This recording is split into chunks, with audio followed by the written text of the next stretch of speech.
उसको क्या बोलते हैं कि जब कोई मर जाए ना तेरा ऐसा बोलते हैं ना सोसाइटी, उसको एक मारण ग्रंथ बनाया हुआ है, मरण ग्रंथ। वो एक जीवंत ग्रंथ है ना कि एक मरण ग्रंथ है।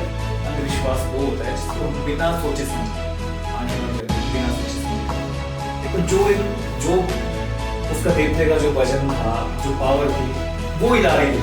वो भी चल भाई, इस तरफ जोर आ रहा था तो इस तरफ चल, इस तरफ जोर आ रहा था इस तरफ चल।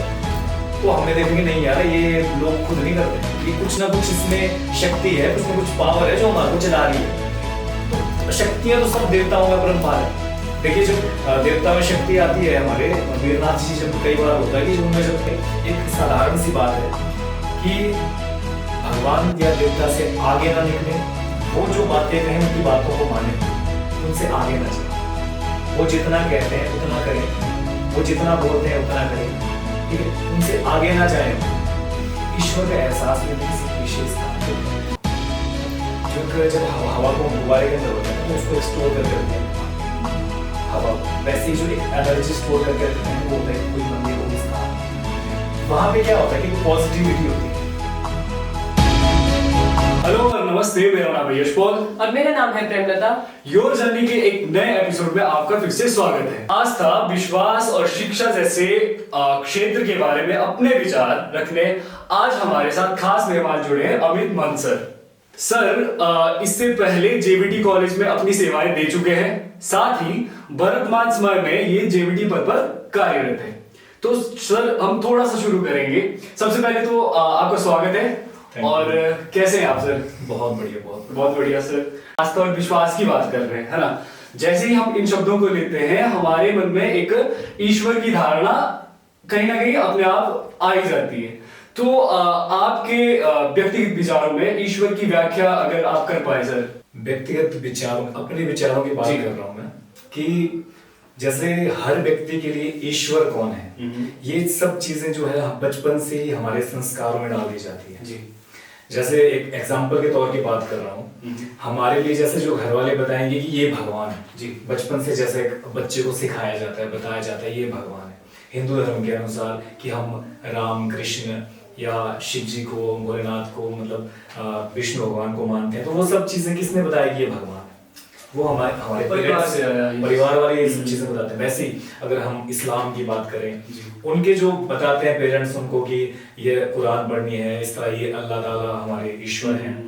या आप किसी और धर्म की बात लीजिए, सबके लिए ईश्वर अलग अलग है जी। उनके लिए ईश्वर वो है, हमारे लिए ईश्वर वो है। लेकिन एक जो हम अपने धर्म की बात करें, सनातन धर्म की बात करें, तो हम क्या मानते हैं? हम ये कहते हैं कि सर्वस्य चाहम हृदय सन्निविष्ट, कि भगवान जो है वो सबके हृदय में विराजमान है।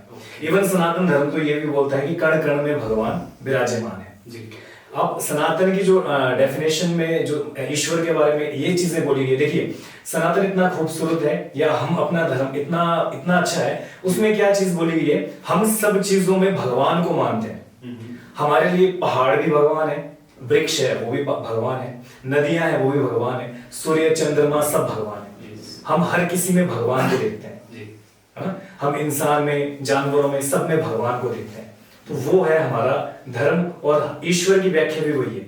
ईश्वर क्या है कि सबके अंदर भगवान है, परमात्मा जिसको कहा जाता है, और उसी का हम एक अंश है। आत्मा वो परमात्मा का ही एक अंश है।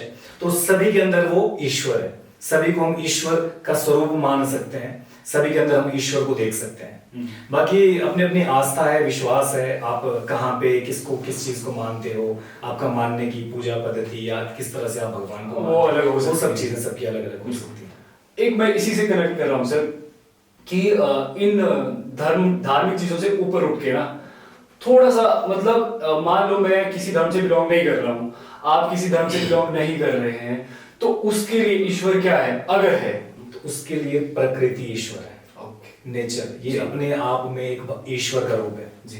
नेचर में देखिए, प्रकृति धरती ऐसी है ना, उसमें आप बीज बो दीजिए, वो क्या करेगी? उसको एक स्वरूप आकार प्रदान करती है, उसका एक वृक्ष बन जाता है। तो वो नेचर में वो शक्ति है, वो ईश्वर प्रकृति में वो शक्ति है। प्रकृति अपने आप में एक ईश्वर है, वो उस चीज को मान सकता है जो भगवान को ना भी मानता हो। एग्जाम्पल, जो भगवान को ना मानता हो उसके लिए तो बहुत सारे एग्जाम्पल्स हैं जी, कि वो भगवान है या नहीं है। ओके। ठीक है, एग्जाम्पल के तौर की बात करूं मैं, देखिए जब एक बच्चा माँ की कोख में होता है, गर्भ में होता है, वहां पे वो डेवलप कैसे करता है, वहां पे उसका पालन पोषण कौन करता है?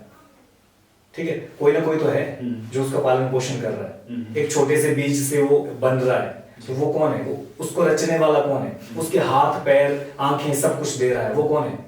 वो ईश्वर चाहे तो माँ के गर्भ से एक ऐसी संतान भी उत्पन्न हो सकती है जिसके हाथ या पैर ना हो। वो ईश्वर चाहे तो एक ऐसा पुत्र भी पैदा हो सकता है जिसकी आंखें ना हो। ये सब चीजें अगर हमें किसी ने दी है तो वो कोई देने वाला कोई ना कोई तो होगा जो हमारा सृजन कर रहा है, कोई ना कोई करने वाला तो होगा। तो ईश्वर को ना मानने वालों के लिए तो बहुत सारे तर्क हैं, हाँ, लेकिन कुछ चीजें ऐसी होती है कि जिसने नहीं मानना है वो उसके लिए आप जो मर्जी तर्क दे दीजिए, उसने नहीं मानना है। हाँ, जिसने मानना है, अगर कोई तार्किक व्यक्ति होगा आप उसको तर्क से समझाएंगे तो वो समझ सकता है। बोलते हैं जो नास्तिक होता है ना वो सबसे बड़ा आस्तिक होता है जी। वो इसलिए क्योंकि वो हर किसी चीज में विश्वास नहीं करता है, वो अंधविश्वासों में विश्वास नहीं करता, वो उस चीज में विश्वास करता है जो लॉजिकल हो। तो वैसे होना भी वो चाहिए। हमें क्या करना चाहिए कि सिर्फ उन चीजों में विश्वास करना चाहिए जो लॉजिकल हो।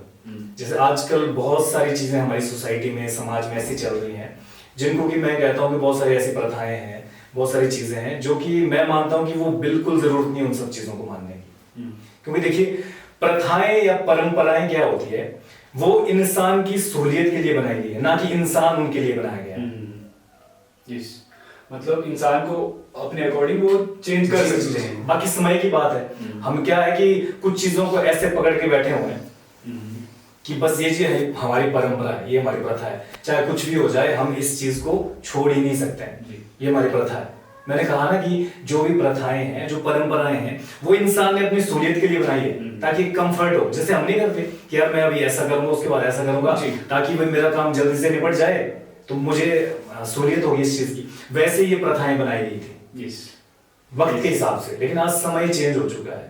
आप सोचिए खुद कि आज से 1000 वर्ष पहले कैसा था, आज का टाइम कैसा है। उधर की परिस्थितियां कुछ और रही होगी। यस, अब परिस्थितियों के अकॉर्डिंग जो चीजें उस समय, तो आज हम क्या कर रहे हैं कि परिस्थितियों के हिसाब से ही वो उसको पकड़ के चले हुए। वैसा नहीं होना चाहिए। फॉर एग्जाम्पल कि क्या हुआ कि किसी की शादी थी, तो शादी में जैसे जाने से पहले क्या किया कि वो घर में एक बिल्ली आ गई, उन्होंने बिल्ली के ऊपर एक टोकरी रख दी और उसके बाद बोला कि अब चलो कि अब जाना है, कहीं जाना है, किसी फंक्शन में जाना है। तो वो कोई देख रहा था घर का मेंबर कि ऐसा सारा अच्छा या कोई भी फंक्शन मान लीजिए उसमें जा रहे थे, उससे पहले उन्होंने ऐसा कर दिया। तो उसने देखा कि वहां जाने से पहले ना ऐसा करते हैं। अच्छा। अगली बार जब वहां जाना तो उसने कोई पकड़ के लाई, इसको पहले टोकरी से ढक दिया कि अब जाना है। उस जबकि वो सिचुएशन कुछ अलग थी, वो उस टाइम परेशान कर रही थी, उसने उसको ढक दी। बोलने का मतलब कि बहुत सारी ऐसी चीजें, बहुत सारी ऐसी प्रथाएं हमारी सोसाइटी में आज भी चल रही है जिनको कि हम पकड़ के बैठे हुए। सर आपने बात की कि ईश्वर ही रचयिता है, जो जैसे बच्चे की बात की आपने, अगर इसको हम साइंस के साथ जोड़ें, उनका होता है कि भाई डेवलपमेंट या ग्रोथ एज ए मदर पे डिपेंड करती है मोस्ट ऑफ दी। तो इस पे आपके क्या विचार हैं कि जो भी होता है उसके हिसाब से तो लॉजिकली जाता है हर चीज कि अगर माँ अच्छे से ख्याल रखती है तो बच्चा अच्छा होगा। चलिए ये बात भी आपकी मान ली कि माँ अच्छे से ख्याल रखे तो ऐसा होगा। हाँ, जैसे ग्रोथ में हाथ पैर ये वो सब चीजें माँ पे डिपेंड करते हैं, ऐसा कहा जाता है। आपने बहुत सारे वो बच्चे ऐसे देखे होंगे हाँ। जिनके पेरेंट्स बिल्कुल हृष्ट पुष्ट हैं, कोई कमी नहीं उनमें, ठीक है, तो आगे उनके बच्चे जो अपंग हो जाते हैं। बिल्कुल, वो जीन्स में तो कोई डिफेक्ट नहीं है, ठीक है, तो उसमें तो कोई डिफेक्ट नहीं है। हाँ, ये कुछ हो सकता है कि पहले से पेरेंट्स जो उसके अपंग हो, उसके बाद जेनेटिक जो कि आगे बच्चा वैसा पैदा हो रहा है, तो एक ईश्वर कोई ना कोई रचयिता है, वो उसकी मर्जी है कि बच्चा कैसा पैदा होगा। तो सर हम मतलब इनको साइंस और इस चीज को कैसे डिफरेंशिएट करेंगे या फिर उसमें कैसे डिफरेंशिएट करेंगे? देखिए हमारे धर्मों में एक चीज बोली गई है कि एक एग्जांपल के तौर की बात करता हूँ मैं आपके लोगों के साथ में, महर्षि मार्कंडेय का नाम आपने सुना होगा, ठीक है। तो मार्कंडेय ऋषि के जो पिता थे उनके बच्चे नहीं होते थे, तो किसी ने कहा कि आप भोलेनाथ की तपस्या कीजिए, तो शंकर भगवान की तपस्या की। शंकर भगवान प्रसन्न हुए तो शंकर भगवान ने उनको वरदान के रूप में कहा कि मैं आपको एक ऐसा पुत्र दूंगा जिसकी आयु 100 साल की होगी, लेकिन वो मंदबुद्धि होगा, भगवान का भगत भी नहीं होगा, नास्तिक होगा, और एक ऐसा पुत्र दूंगा जिसकी आयु सिर्फ 12 साल की होगी, और वो बहुत ज्ञानी होगा, भगवान का भक्त होगा, लेकिन सिर्फ आयु जो उसकी 12 साल की। तो महर्षि मार्कंडे के जो पिता थे, मार्कंडू ऋषि, उन्होंने क्या किया, उन्होंने कहा प्रभु मुझे एक ऐसा पुत्र दीजिए जिसकी आयु सिर्फ 12 साल हो, लेकिन वो भगवान का भगत हो जी, जो आस्तिक हो, भगवान का भगत हो। कोई ऐसा ना हो जिसकी आयु 100 साल हो और वो मंदबुद्धि हो, उसका मैं क्या करूंगा। तो जब मार्कंडे ऋषि का उन्होंने वरदान दिया, मार्कंडे ऋषि पैदा हुए, तो कहते हैं कि जब 3 महीने की अवस्था मार्कंडे ऋषि की थी, जब गर्भ में थे, उस समय से ही जो जो मंत्र श्लोक जो मार्कंडे ऋषि ने जो वहां पे, जैसे आपको पता है कि ऋषि परंपरा में क्या होता था कि हवन पाठ मंत्र स्तोत्र इस तरह चलते थे, या फिर आपको हमारे जो वैदिक शिक्षा होती थी वो उस समय हो सकता है कि उनके आश्रम में चलती हो। तो जब मार्कंडे ऋषि जी पैदा हुए तो बोलते हैं कि जब थोड़ी सी उनकी बोलने की अवस्था हुई, उस अवस्था में ही उन्होंने माँ के गर्भ से ही बहुत सारे श्लोक, बहुत सारे मंत्र, ऐसी चीजें सीख ली थी। तो ये चीजें वहीं से शुरू हो जाती है, और ये चीजें आज की नहीं, हमारे शास्त्रों में ये चीजें बहुत पहले से वर्णित है जी, कि उस समय से ही जो बच्चा ये सब चीजें करना शुरू कर देता है। तो अगर आप साइंस की हम बात कर रहे हैं, तो साइंस में तो ऐसा तो कहा नहीं जाता है, उसके बाद बोला जाता है कि बच्चे को हम पैदा होने के बाद ही सिखाते हैं ये सब चीजें होती है जो भी है। तो उसमें तो बच्चा अंदर से सीख के सब कुछ आ रहा है। तो ये सब चीजें बोला जाता है कि हमारे ग्रंथों में लिखी हुई है कि ऐसा भी होता है, साक्ष्य है। हाँ। ठीक है, तो ये आपकी जो आस्था और भक्ति आपको क्या प्रेरित करता है उसके लिए, डिवोशनल के लिए, किसी भगवान विशेष पे उतनी गहन आस्था के लिए? देखिए, वैसे मैं जिस फैमिली बैकग्राउंड से हूँ, तो बचपन से ही हमारे घर में पूजा पाठ का माहौल था। घर पे पूजा पाठ करते हैं, दादाजी करते थे, पिताजी, अब हम लोग करते हैं, रोज सुबह शाम 2 टाइम पूजा पाठ करते हैं। मतलब ये एक माहौल बचपन से ही हम लोगों को मिला। हाँ, आपने कहा कि अब जो आप बात करो कि मेरी भक्ति किस तरह की, या जो चीज़ें हैं भक्ति की लाइन में, मैंने तो कहा कि बचपन से ही हमें एक चीज़ से मैं कनेक्ट हुआ बीच में। माता रानी का, जैसे आपने इंट्रोडक्शन में भी कहा कि माता भद्रकाली की पुजारी है, तो माता के साथ में मैं जुड़ा। उसके बाद से भगवती की जो एक भक्ति की एक लगन लगी, वो एक अलग चैप्टर आ जाता है। हमारा जो एक जो हम धार्मिकता की बात करते हैं या ईश्वर की हम आस्था की बात कर रहे हैं, वो एक अलग कॉन्सेप्ट आ जाता है, लेकिन इनको हम रिलेट कर सकते हैं। हमारी आस्था किसी ईश्वर के प्रति है, किसी भगवान के प्रति है, वो कैसे हुई।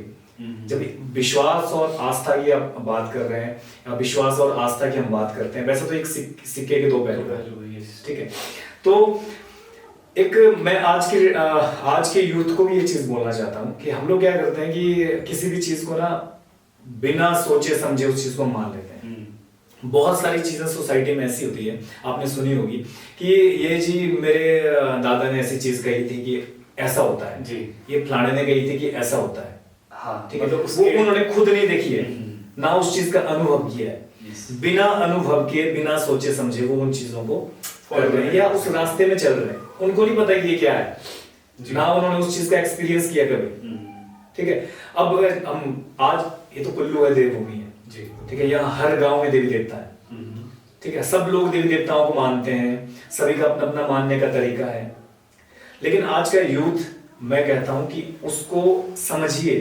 अगर आपके गांव में कोई देवता है, ऋषि मुनि है, उसको समझिए कि उसने ऐसा क्या किया कि आज उसको पूजा जा रहा है, ठीक है। जितने भी ऋषि मुनि हैं, आप दुर्वासा ऋषि बोलिए, जमदग्नि ऋषि बोलिए, पराशर ऋषि बोलिए, वशिष्ठ ऋषि बोलिए, मार्कंडे ऋषि बोलिए, कपिल मुनि, नारद मुनि, जितने भी हैं, इन सब ने हमारी और आपकी तरह जन्म लिया है इसी पृथ्वी पर। ये भी किसी समय इंसान थे, लेकिन आज इनको हम देवताओं की तरह मान रहे हैं। क्यों? ऐसा क्या किया इन्होंने? कहते हैं, भगवान कहते हैं कि नर अगर अपनी करनी करे तो वह नारायण हो जाता है। तो ऐसे इन्होंने कर्म किए कि आज हम इनको क्या कर रहे हैं कि ईश्वर की तरह मान रहे हैं, भगवान की तरह मान रहे हैं। लेकिन हम लोग क्या कर रहे हैं? उनको फॉलो नहीं कर रहे। हम उनके वो कर्म नहीं कर रहे, बल्कि उनसे ऑपोजिट कर्म कर रहे हैं।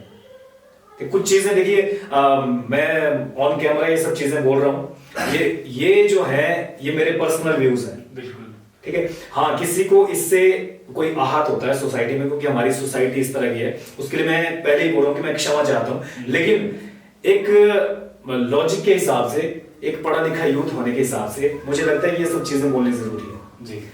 जितने भी ऋषि मुनि हुए आपने कभी नहीं सुना होगा कि इन ऋषियों ने, इन मुनियों ने अपने आश्रम में कभी बलि दी होगी, या इनके हवनों में, आहुतियों में किसी ग्रंथ में ऐसा लिखा होगा कि इन्होंने बलि दी होगी।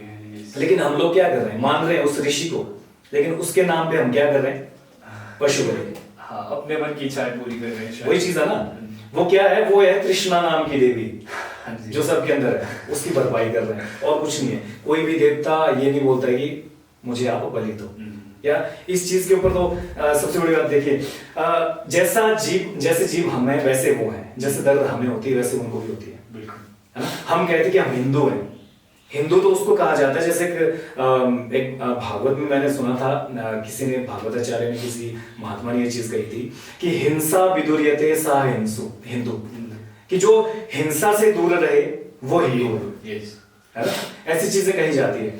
हमारा जो धर्म है ना, वो तो मैंने कहा थोड़ी देर पहले आपको, जब आपने ईश्वर की बात की थी कि हम जानवरों में, हम पत्थरों में, इवन जानवरों की बात ही क्या है, हम पत्थरों में भी भगवान को देखते हैं, ठीक है।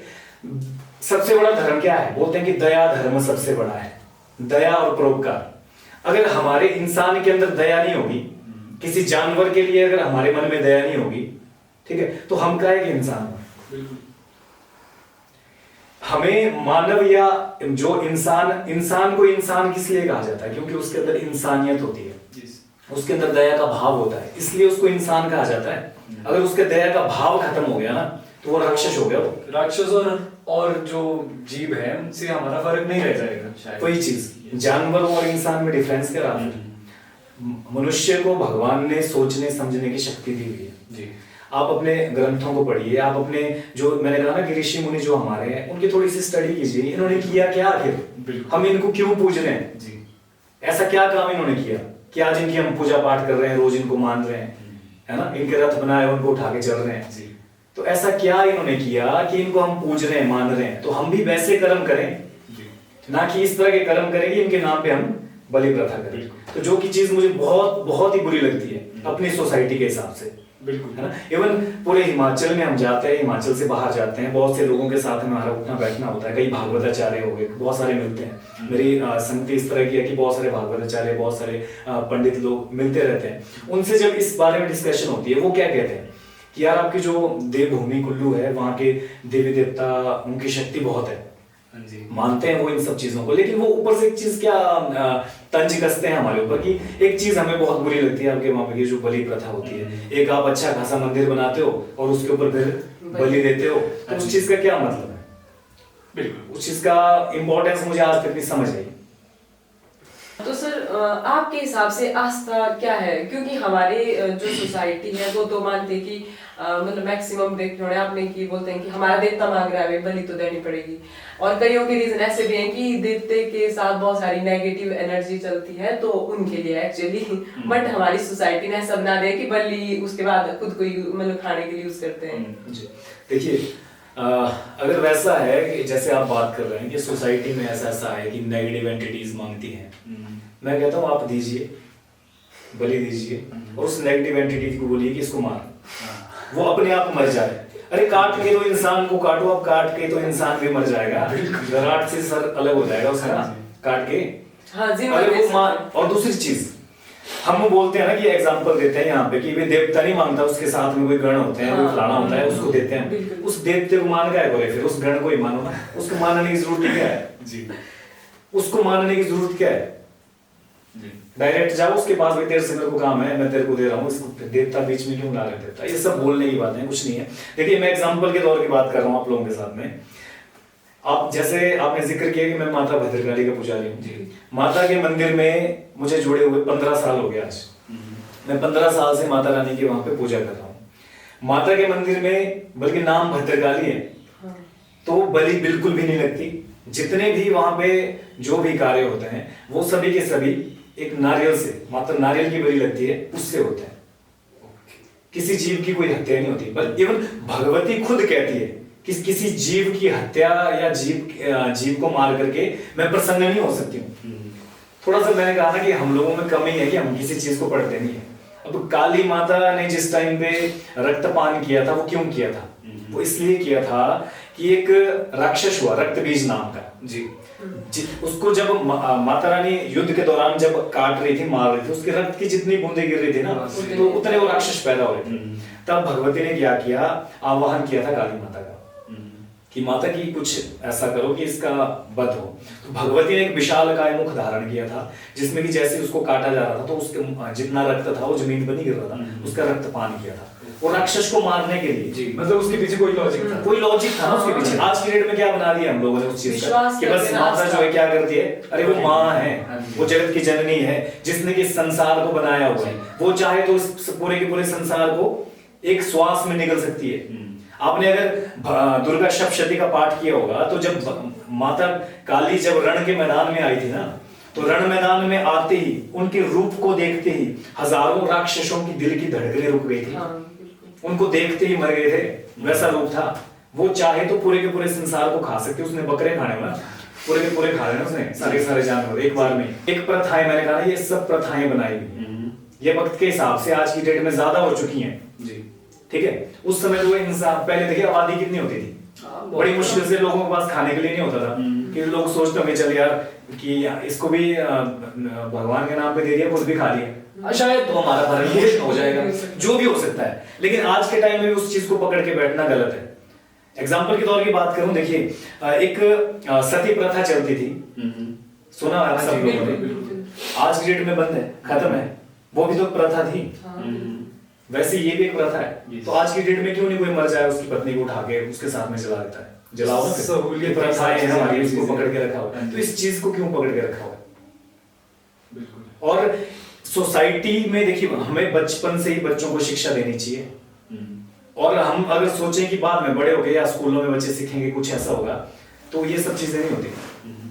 क्या होता है कि सोसाइटी में बचपन से ही जो हम सीखते हैं, समाज में जो सीखा जाता है, बच्चों के ऊपर वही प्रभाव पड़ता है। आज के डेट में आप यहाँ लोगों के साथ में इस विषय के ऊपर बात करके देखिए, लोग मानने को ही तैयार नहीं होते। मतलब इतना कट्टरपंथी अपना लिया उन्होंने कि नहीं भाई इसके बिना तो एक कदम भी देवता आगे नहीं सीखेगा, मतलब चलेगा, होता है ये चीजें, मतलब वो चीजें होती है। तो ऐसी सब चीजें हो चुकी है। और आस्था की विश्वास भक्ति, तो आस्था और विश्वास, देखिए जब आपके साथ में कोई चीज होती है ना प्रैक्टिकली, तो आप उस चीज से कनेक्ट होते हैं, तो आपको लगता है कि नहीं, विश्वास आपका कब किस चीज के ऊपर जागेगा, जब आपने कोई सत्य देखा होगा, ठीक है, जब आपने कोई ऐसी चीज देखी होगी जिसको जो आपके सीधा मन में लगी होगी कि नहीं यार यहाँ कोई चीज है, कोई पावर है, कोई शक्ति है। अब रही मेरी बात, मैं जब माता रानी से कनेक्ट हुआ, कैसे जुड़ा, कैसे मेरी स्टोरी थी, तो एक समय की बात है, हमारे गांव में, हमारे पड़ोस में हमारी एक ताऊ जी की बेटी थी, उसकी तबीयत बहुत ज्यादा खराब होती थी, कोई नेगेटिव एंटिटी उसमें आती थी, जैसे वो खेल आना, आप लोग तो समझते हैं, इस तरह की चीज उसके साथ में होती थी। तो उन्होंने बहुत सारे देवी देवता बुलाए, मतलब देवलियां की, बड़ा कुछ किया। अब वो काफी संपन्न व्यक्ति हैं, अपनी तरफ से उन्होंने कोई कमी नहीं छोड़ी। उनके घर में हर महीने समझो या हर हफ्ते कोई ना कोई देवली चली होती थी, और देवली भी कैसी, पूरे पूरे रथ आ रहे हैं जी, साथ में 100 लोग आ रहे हैं, उनको खिलाओ पिलाओ। अब सोचो ना कितना होता है देवली में खर्चा, ऐसी पता नहीं ना जाने कितनी देवलियां की उन्होंने। अपने इलाके के देवी देवता तो बुलाए, इवन यहाँ के देवी देवताओं से जब कुछ नहीं हुआ तो मंडी से उन्होंने महाकाली माता बुलाई। मैं जगह का नाम नहीं बुलाऊंगा, देवी देवता सब सर्वशक्तिमान है, करने का तरीका अपना अपना है लोगों का, अब गुण कहाँ होना कहाँ नहीं होना वो अपने अपना सबका है। तो देखिए उन्होंने बहुत कुछ किया, इवन मंडी से देवता बुलाए, देवली की, कुछ भी नहीं हुआ। पंडित पुरोहित तांत्रिक ना जाने कितनों के पास ले गए, कई बार तो मैं उनके साथ में गया, है ना, कि हम लोग जाते थे चलो कहीं से ठीक हो जाए, कुछ हो जाए। तो एट लास्ट क्या हुआ कि एक बार मैं भी उस दिन उनके घर में ही बैठा हुआ था, तो जो माता रानी के, जहाँ भद्रकाली माता के गुरु हैं, 2-4 लोग और आए, वो लोग आए, कैसे बोलते कि मरता क्या नहीं करता। उन्होंने तो अपनी तरफ से हर किसी को बुलाया कि चलो कहीं ना कहीं से गुण हो जाए। तो वैसे उन्होंने कहीं से नाम सुना था कि माता रानी बड़ी शक्तिशाली है, तो आप एक बार उनको बुलाइए। तो वैसे उन्होंने क्या किया, उनको एक बार बुलाया। तो मैं भी उस दिन कुदरती वहां पे था, बैठा हुआ। तो जैसे उन्होंने उसका जो काम किया, जो पूजा विधि की, आप विश्वास नहीं करेंगे कि वो लड़की एक नारियल से ठीक हुई, जिसको कि इवन इतना हो गया था उनका कि उन्होंने सोच लिया था कि ये लड़की जो है वो मर जाए। और हम जो है, हम लोग हैं बैरागी लोग, वैष्णव लोग हैं, हमारे में जो होता है वो बलि बिल्कुल भी नहीं दी जाती, चाहे कोई भी देवता आ जाए। कोई भी देवी देवता अगर हमारे घर में भी आता है या कोई देवड़ी होती है तो हमारे में बलि प्रथा नहीं होती। ठीक है जी। तो वैसे ही जो ताऊ जी हैं हमारे, उनके भी सेम सिस्टम था। अब लोगों ने क्या बोल दिया एट लास्ट कि आप ऐसा करो कि बलि दो, ये जो चीज है वो तभी जाएगी, बिना बलि की ये लड़की ठीक होने वाली नहीं है। तो उस समय जो ताऊ जी ने जो चीज कही थी, उन्होंने कहा था कि मैं किसी जीव की हत्या नहीं करूंगा, बेशक मेरी लड़की मर जाए। तो अपने धर्म के प्रति देखिए वो कितने अडिग है, इस चीज के लिए मैं उनको मानता हूँ कि अपने धर्म के प्रति वो इतने अडिग है कि बेशक मेरी लड़की मर जाए पर मैं बलि नहीं दूंगा। किसी और क्योंकि वो भी तो जीव है, उसमें भी जान है। मैं चाहता हूं कि इस तरह की भावना सब लोगों में आए, जीवों के प्रति इस तरह की भावना, दया की भावना, है ना, वो भावना सबके अंदर आए। तो जब वैसा हुआ कि उसको माता रानी ने ठीक किया, उस लड़की को एक नारियल से ही, उसके बाद उसी जो हमारे ताऊ जी की बेटी, उसने कहा एक बार कि मेरे साथ में मंदिर जाना मत्था टेकने के लिए। तो मैं चला गया। तो मंदिर में माता को खेल आई हुई थी। उन्होंने क्या किया कि अपने हाथ से ऐसे मेरा हाथ पकड़ा खेल के दौरान और मुझे कहा कि तू मुझे यहाँ पे पूजा नहीं चाहिए। मैं एकदम परेशान, ये ऐसा कैसा। तो उन्होंने ये भी कहा कि आप अपने घर में भी बात कर लेना, अपने जो कुल देवता है, गांव के देवता, उनको पूछ लेना, जैसा भी है आपको ठीक लगे। मैं उसमें कॉलेज में पढ़ता था। फिर उन्होंने बाद में ये चीज भी मुझे कही कि ऐसा नहीं कि रोज आपने पूजा करने आना है, आप कॉलेज भी जाओ, सुबह थोड़ी देर पूजा आपने की और चले गए। मेरे बोले चलो बुरा काम तो कोई बोल नहीं रहे हैं, पूजा पाठ के लिए बोल रहे हैं, चलो अच्छी बात है, कर लेंगे। तो उसने हाँ कर दी और घर में भी अपने देवी देवताओं को सबको पूछा, पेरेंट्स को पूछा। उन्होंने कहा कोई बात नहीं, ठीक है, जैसा तेरे को लगता है। तो मतलब घर में वैसे भी घर वालों को इतना विश्वास है कि हमारा लड़का अगर कुछ कर रहा है ना वो गलत कभी नहीं करेगा, कर रहा होगा अच्छा ही कर रहा होगा। तो पहले से ही वैसा था। तो वैसे मैंने क्या किया कि पूजा पाठ करना हमारा जो है वो उस तरह से मैं मंदिर में जोड़ा। तो ये थी मेरी मंदिर से जोड़ने की एक स्टोरी जी। और रही विश्वास की बात, अब जहाँ पे इतने देवी देवता आकर के उस लड़की को ठीक नहीं कर पाए, इतना कुछ बड़े बड़े रथ, और उन्होंने क्या किया, कोई रथ नहीं आया, कोई कुछ नहीं आया, 2-4 लोग आए, माता का निशान लेके आए, छोटी सी देवड़ी की जो भी उसके बाद जो जैसे प्रोसेस होता है देवड़ी का, 2-3 बार उसका जो भी इलाज किया, वो लड़की थी। आज की डेट में उसकी शादी हो गई है, बच्चे हो गए हैं, सब कुछ। तो ये बड़ा छोटा सा एक एग्जांपल था। ऐसे ऐसे एग्जांपल्स उसके बाद ऐसे ऐसे बहुत सारे एग्जांपल्स हुए हैं जो कि मैं कहता हूँ कि प्रत्यक्ष प्रमाण है। जिनको बोलते हैं कि शक्ति है कोई या नहीं है, वो हमने प्रत्यक्ष देखी। बल्कि इवन मैं उस टाइम इन चीजों को उतना मानता भी नहीं था। कॉलेज में पढ़ता था, कॉलेज में पढ़ने वाला आपको पता है कि यंगस्टर के और उस टाइम पे बहुत सारे क्वेश्चन आते रहते हैं मन में शायद से कि ऐसी चीजें होती है। हाँ, आस्था विश्वास देवी देवताओं में हमारा है, वो बचपन से ही है, तो हम उन चीजों को मानते आ रहे हैं। और रही कुछ ऐसी चीजों की बात, तो आपके शो के माध्यम से ये भी बोलना चाहूंगा कि एक बार की बात है, हम जैसे माता रानी के साथ जुड़े थे, तो कभी कभार मैं क्या करता था कि जैसे देवड़ियां होती है हमारे, उसमें भी चला जाता था। एक चीज मुझे अपने माता रानी के पास बड़ी खास लगती है। जैसे यहाँ होता है कोई बीमार हो गया, कुछ हो गया, तो हम क्या करते हैं कि उसके घर में देवड़ी ले जाते हैं, पूरा रथ चला जाता है। और बेचारे पहले ही मरता क्या नहीं करता, उसको ऊपर से खर्चा और डाल देते हैं, 2-4 बकरे और काट देते हैं, लाखों में वैसे पहुंचा देते हैं। माता रानी का क्या है कि रथ जो है वो किसी के घर में नहीं जाता। रथ जाएगा तभी जब उसका सब कुछ ठीक हो जाएगा, खुशी से वो बुलाएगा। और छोटा मोटा कुछ भी हो, वो जो है वो माता नारियल से और 2-4 आदमी जाकर के निशान से वो सब चीजें देवड़ी करके ठीक कर देते हैं। भूत प्रेत बोलो या जादू कुछ भी हो, ऐसी चीजें, वो सब भगवती जो सब चीजों को जो है बड़े आराम से नारियल से, अब वहां पे क्यों नहीं वो सब चीजें रहती है कि हाँ नहीं है वो है। बिल्कुल, ये एक स्वाभाविक प्रश्न है। अगर ये सारी बात की बात है, मैं उसमें कॉलेज पढ़ता था, माता रानी के साथ देवड़ी में गया शाम को लव वैली, और लव वैली में उनके घर में जानवर मर रहे थे, जहाँ पे वो जानवरों को बांधते हैं गौशाला में। घर में बड़ा उथल पुथल था, सुख शांति नहीं थी, बड़ा कुछ था। तो माता ने बताया कि यहाँ पे कोई जादू है, तो मेरे को भी साथ में ले गए। तो चले गए जी वहाँ पे, और जब कार्रवाई शुरू हुई तो भगवती ने निशान दिया अपनी जो छड़ी थी उससे कि यहाँ पे खुदाई करो, यहाँ कोई चीज निकलेगी। तो हमारे क्या होता है कि माता बोलती है जो घर वाले हैं आप भी खुदाई करो और खुद देखो भी। क्योंकि आज की डेट में क्या हो गया कि बहुत सारी ऐसी चीजें चल पड़ी है देवड़ियों के नाम पे कि लोग फ्रॉड करना भी शुरू कर रहे हैं। ये तो ऐसी चीजें बहुत सारी, मैं इसीलिए तो कहता हूँ कि किसी भी चीज को मानो ना, उसको तर्क के साथ मानो, विश्वास के साथ, तब विश्वास करो। ऐसे नहीं हर किसी के ऊपर विश्वास करो। आज डेट में बहुत सारी चीजें चल रही है। लोग क्या कर रहे हैं कि लोगों को घर देवड़ी ऐसी ऐसी चीजों के लिए जाते हैं, कोई देवड़ी करने के लिए जाते हैं, है ना, कोई गुरु बने, कोई तांत्रिक बने, और कोई इस तरह की चीजें करते हैं, इवन पैसों की डिमांड करते हैं, है ना, और कोई बकरे काट रहे हैं, कोई क्या कर रहे हैं, ऐसी ऐसी चीजें कर रहे हैं, और लोग भी बेचारे अब उनको तो प्रॉब्लम है, वो तो करेंगे, तो ऐसी ऐसी चीजों के साथ में जुड़े हुए हैं। और तो अगर कहीं पैसे की बात हो रही तो समझिए कि वो सच नहीं है। अब मुझे इतने साले हो गए मंदिर में, हम देवलियों में जाते हैं, कभी भी माता रानी ने या माता के जो गोर हैं उन्होंने 1 रुपए भी किसी से मांगा होगा। अगर किसी ने श्रद्धा से चाहे 10 चढ़ा दिए, 5 चढ़ा दिया, नहीं भी चढ़ाए, कोई दिक्कत नहीं। इवन उस अपने जो सामान साथ में लेके जाता है, कई बार वो उसका पैसा भी खुद ही दे देते हैं। और दूसरी चीज की जो माता के गुरु हैं, उनका नाम है अश्विनी कुमार वर्मा जी, इनको सब गुरु जी बोलते हैं। तो उन्होंने भी गुरु धारणा की हुई है, कंठी धारण की हुई है, तुलसी की माला जिसको कहते हैं। तो इवन प्योर वैष्णव है, वो इस तरह की चीजों से बहुत दूर रहते हैं। और मैं आपको उस देवड़ी की बात बता रहा था, जब वहां पे खुदाई करना शुरू की तो घर वाला तो एक ही था बेचारा, उसने लाइट पकड़ी हुई थी, हमारे साथ में एक था, वो खुदाई कर रहा था। कुछ देर हो गई उसको खुदाई करते करते, और मेरे मन में क्या चल रहा था उस टाइम कि माता रानी ये सब चीजें जो होती है ना वो नहीं होती है, ये जादू जो कुछ भी नहीं होता है, तो आप यहाँ क्यों आए हो, क्यों खुदाई कर रहे हो, है ना, इसमें हमारी भी बेइज्जती होगी, आपकी भी बेइज्जती होगी, लोग चांद के ऊपर पहुंच गए, साइंस देखो कहाँ पहुंची। मैं ये अपने मन में सोच रहा था, मैं आपको अपनी रियलिटी बता रहा हूँ, मैं ये सब चीजें अपने मन में सोच रहा था कि लोग कहाँ पहुंच गए, साइंस ने कितनी तरक्की कर ली, और हमें यहाँ बस खुदाई कर रहे हैं कि जादू नहीं बनाना चाहिए।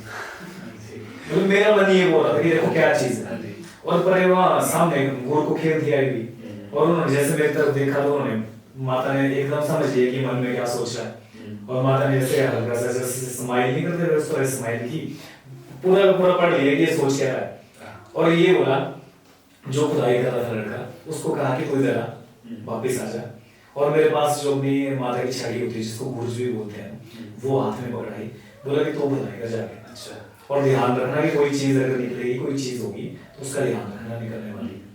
मैं गया, मेरा निकलना तो कुछ नहीं, मैं चलो मैं भी ट्राई कर लेता हूँ। मैं गया, आप विश्वास नहीं करेंगे, हार्डली मैंने 5 मिनट खुदाई की होगी, जो चीज थी वो मेरे हाथ में थी, है? तो उस दिन विश्वास हुआ कि नहीं ये सब चीजें भी होती है। इवन ऐसा नहीं कोई चीज ऐसी निकली, वो निकाल के पूरी बताई कि क्या था उसके अंदर। वो काफी सालों से वहां पे पड़ी हुई चीज थी, वो सड़ गई थी, बार बार जो उसका कपड़ा था, अंदर जो चीजें थी वो हमने देखी क्या क्या था। उस दिन विश्वास हो गया नहीं ये सब चीजें भी होती है, और इतनी बड़ी देवली भी माता ने किनारे से। बहुत अच्छी बात है। थोड़ा सा आगे बढ़ेंगे सर।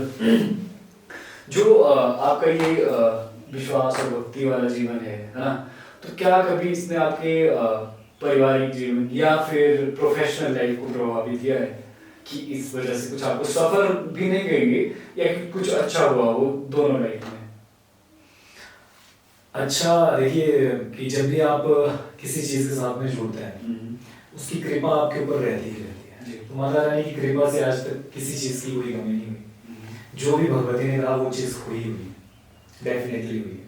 और देखिए एक समाज में, सोसाइटी में सब लोग जानते हैं कि माता भद्रकाली का पुजारी है। हाँ, प्रोफेशनल लाइफ की बात है तो खासकर मैं प्रोफेशनल लाइफ में जो अपनी पर्सनल लाइफ है उसको कभी नहीं जोड़ता। आप भी मेरे स्टूडेंट रह चुके हैं, तो आप लोगों के साथ में मैंने कभी इस तरह डिस्कशन नहीं, क्योंकि मेरे को घर में ये प्रॉब्लम है कि मेरा ऐसा है, या आज मेरे घर में ये हो तो आज मैंने नहीं पढ़ाना जी। मैं इस चीज को कभी प्रोफेशनल लाइफ के साथ में जोड़ता ही नहीं, जो पर्सनल लाइफ है। ठीक है, पर्सनल लाइफ एक अपनी अलग है, प्रोफेशनल लाइफ आपकी एक अलग है। पर्सनल लाइफ में आपकी जो मर्जी चीज हो उसको आप प्रोफेशनल लाइफ में इंटरफेयर मत करने दीजिए वहां पे, क्योंकि किसी के बच्चों का सवाल है, उनकी लाइफ का सवाल है, भविष्य का सवाल है। ठीक है, हाँ, रही दूसरी बात जो आप जिस तरह की बात कर रहे हैं कि परिवार में या सोसाइटी में अगर बात करें, परिवार में सोसाइटी में तो बहुत सारी नेगेटिव चीजें भी हुई और कुछ पॉजिटिव चीजें भी हुई। नेगेटिव चीजें ये रही कि सोसाइटी में ऐसा होता है हमारे कि हर सोसाइटी का यही माहौल है, अगर कुछ कोई करने लग जाए ना तो लोग क्या करते हैं कि उसकी टांगें खींचना शुरू कर देते हैं। अब मान लीजिए कि मैं कहीं पे पुजारी बन गया हूँ, तो हमारी सोसाइटी में या हमारे गांव में कि भाई ये तो पुजारी बन गया जी, ऐसा है, फलाना है, ये है, वो है, इस तरह की बात है। देखिए मैं कोई गलत काम थोड़ी ना कर रहा हूँ, जी। वहां जाके पूजा पाठ ही कर रहा हूँ ना। ऐसा भी नहीं है कि मैं अपने देवी देवताओं को छोड़ रहा हूँ या कहीं दूसरी जगह जा रहा हूँ। अरे विश्वास है, वो तो आपका कहीं भी हो सकता है। हाँ जी।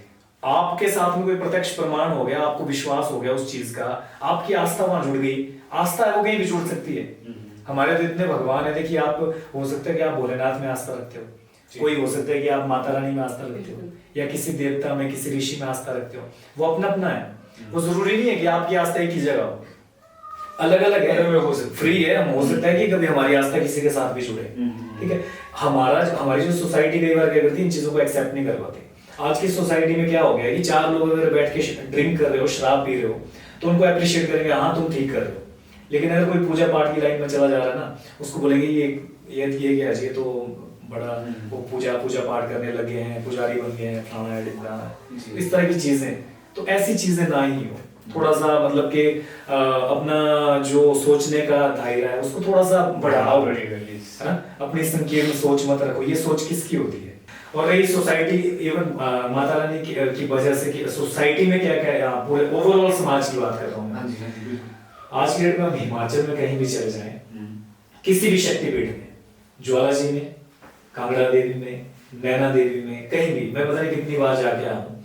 और माता रानी की कृपा से सब जगह में पुजारियों के साथ, सबके साथ में इतना अच्छा वो एक व्यवहार बन चुका है कि हमें अच्छे खासे दर्शन जब भी जाता है वो लोग बुलाते हैं, आओ जी सीधे दर्शन, या जाकर के ऐसी जगह दर्शन की जहाँ पे कि लोगों को कई घंटे लाइन में लगना पड़ता है। तो हमें माता रानी की कृपा से वो सब चीजें जी। और भगवती का जैसे माता रानी का जो दायरा है वो यही नहीं कि जैसे हमारे गांव के लोग होते हैं या गांव के जो देवी देवता होते हैं कि एक गांव है जी, उसमें ही उनकी देवड़ी होगी, उसमें ही वो इतने में ही उनका एरिया सीमित है, या इवन अपने ज्यादा से ज्यादा होगा तो कुल्लू में होगा। माता रानी के भगत जो है पूरे ओवरऑल हिमाचल से, चंडीगढ़, दिल्ली, हर जगह से लोग जुड़े हुए हैं। मैं बोलूँ कि अगर जैसे जो गुरुजी हैं वो कई बार क्या होता है कि लोगों को फोन पे ही बता देते हैं कि आप ये उपाय करो, उनके बच्चे हो जाते हैं।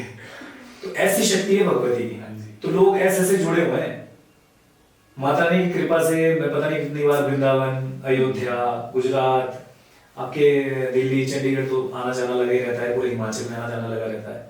तो ये सब किसकी वजह से पॉसिबल है? माता रानी की वजह से। और परिवार तो खुश होगा कि अच्छा काम कर रहे हैं, घर वाले अगर खुश होंगे कि हमारा बेटा अच्छा काम कर रहा है, अच्छी लाइन में है, अच्छी संगत में है, तो वो सब चीज है। सर आस्था पे बात हो रही है, तो आस्था के लिए प्रेयर और प्रार्थना या फिर ध्यान का महत्व है इसमें, कि ऐसे भी हो सकता है कि विदाउट इसके भी आस्था हो सकती है?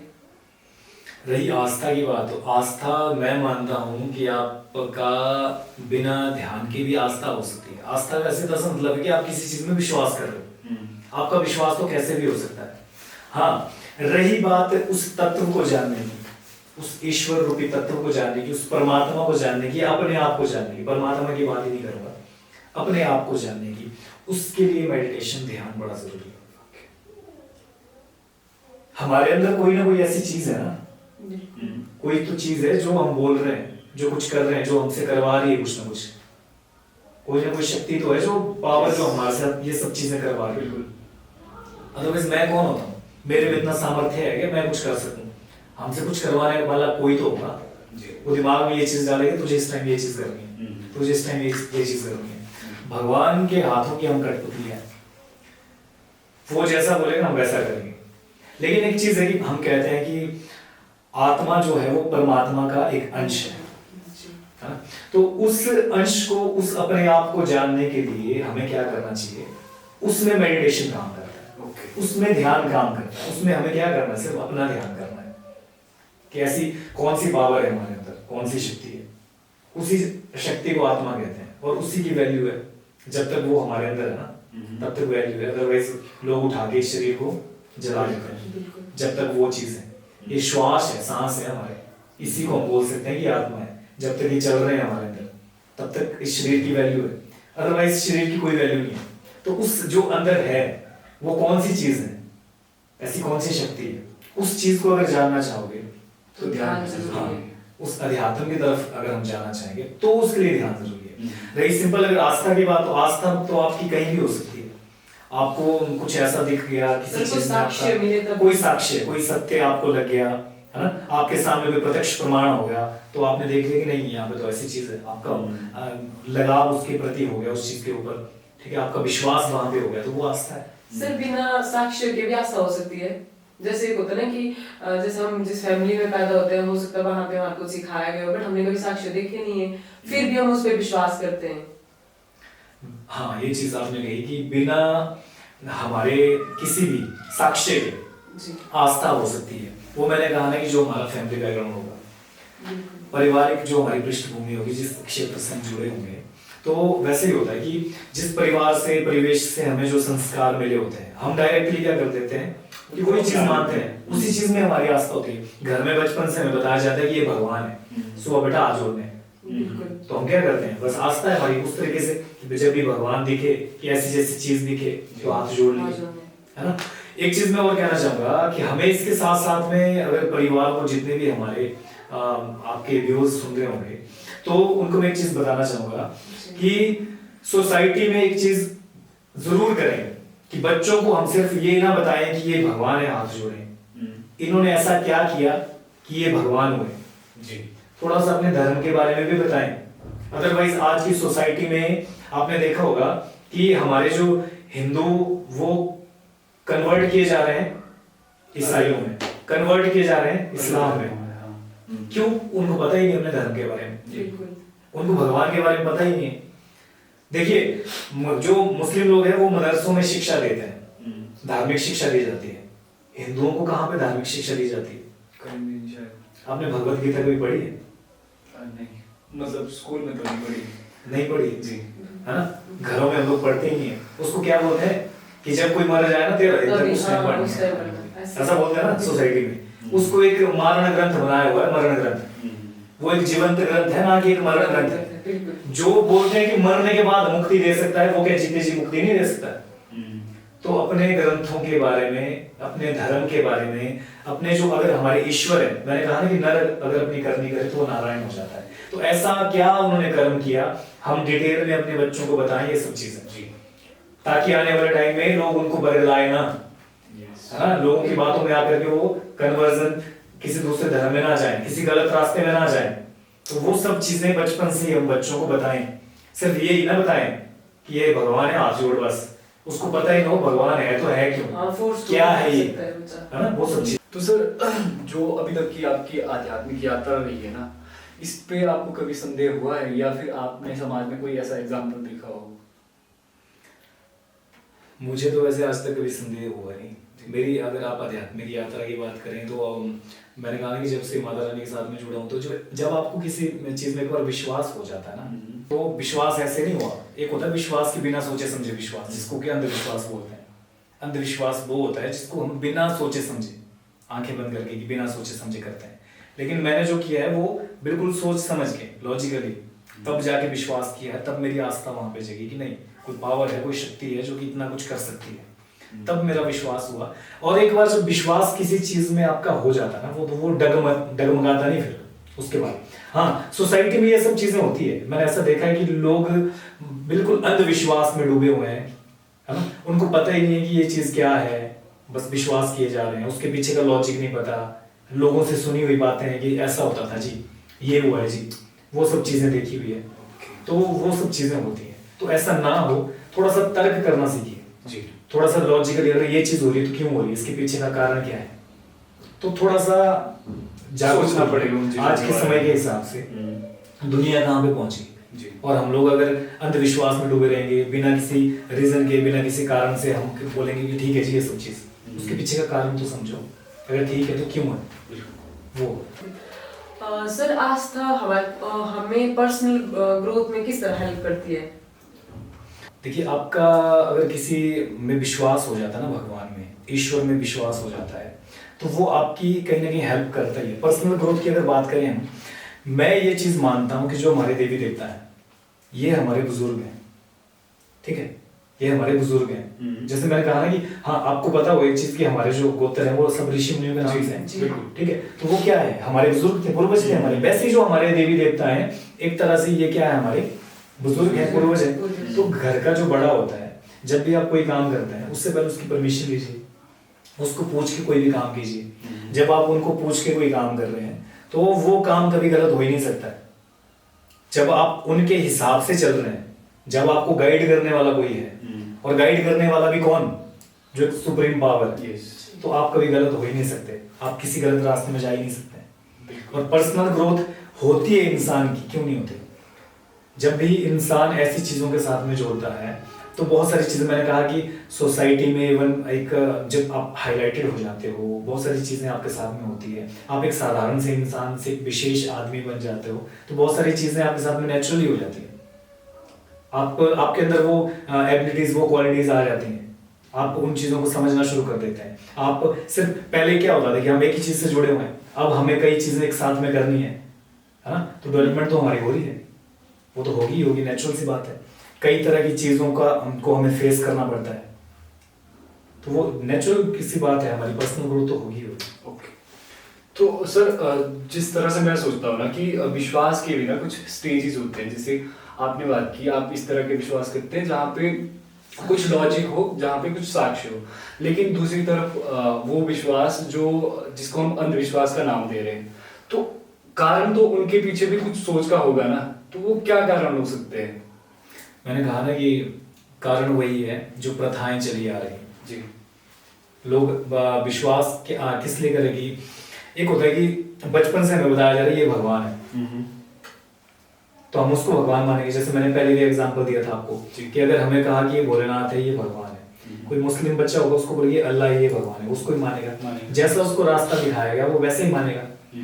वैसा ही है कि हमारी आज की डेट में क्या है कि हम लोगों को जो इस सोसाइटी में क्या कहा जाता है कि ये भगवान, इनको मानो, और जैसी प्रथाएं चल रही है हम लोग बिना सोचे समझे उन प्रथाओं को अडॉप्ट कर रहे हैं, बिना सोचे समझे हम वो सब चीजें कर रहे हैं। थोड़ा सा लॉजिक लगाओ, जहाँ पे हमें लगता है कि नहीं ये चीज गलत है, उस चीज का सामना भी करो। देखिए, जब भी आप कोई ऐसी चीज के लिए बोलते हो ना, तो आपको सामना तो सोसाइटी का करना ही होगा।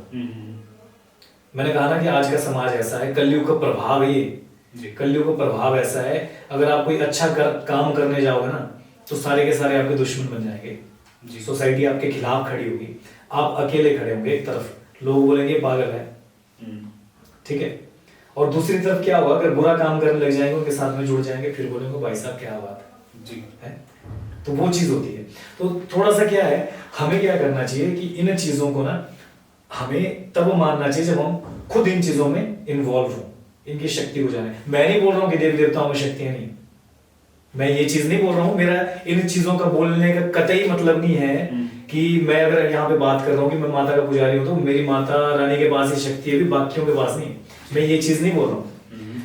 जितने भी देवी देवता है इनके पास एक जबरदस्त पावर है, लेकिन आज के टाइम में क्या है कि हम उस चीज को समझ नहीं पा रहे हैं, उस चीज को चलाना नहीं जान पा रहे हैं, आपस में उलझे हुए हैं। आप देखिए ना गाँव की स्टोरी है, एक बोलते हैं कि मैं पुजारी बड़ा हूँ, गुरु बड़ा है, कारगर बड़ा है, वो आपस में उलझे हैं, उस देवता को समझ नहीं पा रहे, उसकी विधि को समझ नहीं पा रहे, उसके हिसाब से काम नहीं कर पा रहे, तो लोगों को गुण नहीं हो पा रहा है। यहाँ गुरु ने बोल दिया कल बारिश होनी, कल बारिश ही नहीं हुई, अब लोगों को कहाँ से विश्वास हो? विश्वास तो तब होना कि जो चीज बोली गई वो सत्यवाणी हो, जो भी मुंह से शब्द निकले वो सत्यवाणी हो, विश्वास तब होगा, है ना। वो सब चीजें होती है। तो विश्वास भी मैं वही कह रहा हूँ कि तभी कीजिए जब आपके साथ में लॉजिकली कुछ हो। मैं देखिए बचपन में छोटा सा था तो कई बार होता था, जैसे हम देवड़ियाँ देखते थे अपने गाँव में, हमारे देवता है बाबा वीरनाथ जी, तो मुझे लगता था यार ये देवता हिलते हैं, कैसे हिलते हैं, ऐसा क्या चीज होता है, ये लोग खुद ही करते हैं होंगे। हम जब छोटे थे तो हम सोचते थे कि लोग खुद करते होंगे, लोग खुद हिलाते होंगे। फिर जब थोड़े से बड़े हुए, देवता उठाने वाले हुए, तो मैं देवते को उठाया और मैं राजी बिल्कुल ऐसे बैठ के कि बस मैंने अब हिलना ही नहीं है। मैं अपनी बात बता रहा हूँ, मैं बिल्कुल ऐसे खड़े हो गया, पर जो उसका देवते का जो वजन था, जो पावर थी, वो हिला रही थी। वो बोलती चल भाई, इस तरफ जोर आ रहा था तो इस तरफ चल, इस तरफ जोर आ रहा था इस तरफ चल। तो हमने देखा कि नहीं यार ये लोग खुद नहीं करते, ये कुछ ना कुछ इसमें शक्ति है, कुछ ना कुछ पावर है जो हमारे को चला रही है जी। तो शक्तियां तो सब देवताओं में परंपार है। देखिए जब देवता में शक्ति आती है, हमारे वीरनाथ जी जब कई बार होता है कि उनमें जब पावर आती है तो 15-20 लोग लग जाते हैं उनको पकड़ने, और वो संभाले नहीं जाते। अब एक छोटा सा इतना सा रथ है, उसको 2 लोग उठा रहे हैं, जब पावर आ रही है तो 15 लोग या 20 लोगों से कंट्रोल नहीं हो रहा है। शक्ति तो कोई ना कोई है ना उनके अंदर, कोई पावर तो है ना। तो शक्तियां देखिए सब देवताओं में है, सब में है, शक्तियों में कोई कमी नहीं है। हिमाचल के हर गांव में देवी देवता है, ये अपरंपार शक्तियां इनमें। देवभूमि इससे कहा गया है, हमारे कुल्लू को देवभूमि कहा गया है। यहाँ पे इतने सारे देवी देवता हैं, इन सब में बहुत पावर है। लेकिन मैं वही चीज कह रहा हूँ फिर से कि हम इनको समझ नहीं पा रहे, हम इनके हिसाब से काम नहीं कर पा रहे। इनके हिसाब से काम करें ना, तो मैं एक चीज विश्वास से कहता हूँ कि अगर देवता ने बोल दिया ना कि कल बारिश होगी तो वो होगी ही होगी। आज की डेट में ये सब चीजें अगर नहीं हो रही है तो उसके पीछे का कारण वो देवता नहीं है, उसकी शक्ति तो आज भी वही है। लेकिन वो हमें इंसान है ना, हमारे में जो है वो खोट आ गया, हमारे में कमियां आ गई है, हम उनको सुधारें ना कि उस देवता की कमियों को ढूंढें। देवता ठीक है, अभी भी शक्तियां हैं, पर हम समझ नहीं पा रहे। तो आप बता सकते हैं कि किस तरह से समझें, हम कमी को किस तरह से दूर करें? मैंने वही चीज कहा, उसके लिए थोड़ा सा डिटेल में जाना पड़ेगा। डिटेल की सबसे पहले तो हमें पता होना चाहिए ये देवता है कौन, है ना। आजकल बहुत सारी चीजें ऐसी है कि हम लोगों ने क्या कर दिया है कि एक्चुअल में वो देवता कोई और है, उसको मान हम कुछ और रहे हैं। आजकल हमने क्या कर दिया है, जो हमारे यहाँ कुल्लू के देवी देवता हैं, ठीक है, उनको शास्त्रों के साथ में जोड़ करके ये जी फलाना ऋषि फलाना मुनि ऐसा कर दिया है। एक्चुअल में वो जो है वो कुछ और है। कई देवता ऐसे हैं, एक्चुअल में जो उनकी पावर है वो कुछ और है, लेकिन उनके नामों को जोड़ दिया गया है। क्योंकि कुछ हमारे जैसे फेसबुक के माध्यम से या कुछ ऐसी चीज़ों के माध्यम से हम भी कुछ चीज़ें देखते रहते हैं। बहुत सारे ऐसे हमारे साथी हैं जो कि टंकरी भाषा के विशेषज्ञ हैं, वो इन चीज़ों के ऊपर स्टडी कर रहे हैं, उन्होंने पुराने कई ग्रंथ पढ़े हुए हैं। वो कहते हैं कि उनकी बातों को मैं ये बोल रहा हूँ, वो ये कहते हैं कि हम लोग क्या कर रहे हैं कि हम लोग जो एक्चुअल जो देवी देवता हैं हमारे, उनके नामों को ही पहले तो हमने बिगाड़ दिया है। जैसे आजकल भी एक विवाद चल रहा है, आप अगर सोशल मीडिया में एक्टिव होंगे तो आपने देखा होगा, कुछ बोलते हैं कि जो जमलू ऋषि मलाना वाले, तो जमलू ऋषि और है, जमदग्नि ऋषि और है, कुछ ऐसा बोलते हैं। कुछ ये बोलते हैं ये एक ही है, कुछ बोलते हैं कि नहीं ये कोई और है ना। वो कुछ अपने तर्क देते हैं। कुछ ऐसा बोलते हैं कि जो कई देवता ऐसे हैं जो कि आज हम बोलते हैं कि नारायण है, तो वो ऐसा तर्क देते हैं कि एक नारायण जाति थी। अच्छा, वो उन देवताओं को, नारायण जाति के लोग जिन देवताओं को मानते थे, वो आगे वो नाम जो है वो बिगड़ करके वो नारायण लोगों ने रख दिया, बाद में शास्त्रों के साथ में जोड़ दिया, है ना। ऐसी बहुत सारी चीजें यहाँ पे जो मिक्स हो रही है। पहले तो हमें उसका वास्तविक स्वरूप पता हो अपने देवते का। हम देखिए ना, अगर भूख लगी होगी, बोलने का मतलब कि एक एग्जांपल दे रहा हूं मैं, भूख आपको लगी होगी, आप खाना मेरे को खिलाओगे तो आप तृप्त हो पाओगे क्या? बिल्कुल नहीं हो पाएंगे, नहीं हो पाएंगे। तो वैसी चीज है, पहले तो उसके वास्तविक स्वरूप को हम समझे, तो तब जाके वो उसको पूजा पाठ लगेगा, उसको भक्ति लगेगी। और दूसरी चीज, उन देवताओं ने ऐसा क्या किया है कि हम उनको आज देवता के रूप में मान रहे हैं। थोड़ा सा उनके बारे में स्टडी करें, हम उस तरह के कर्म करें, हम वैसे काम करें जैसे उन देवताओं ने किए हुए हैं।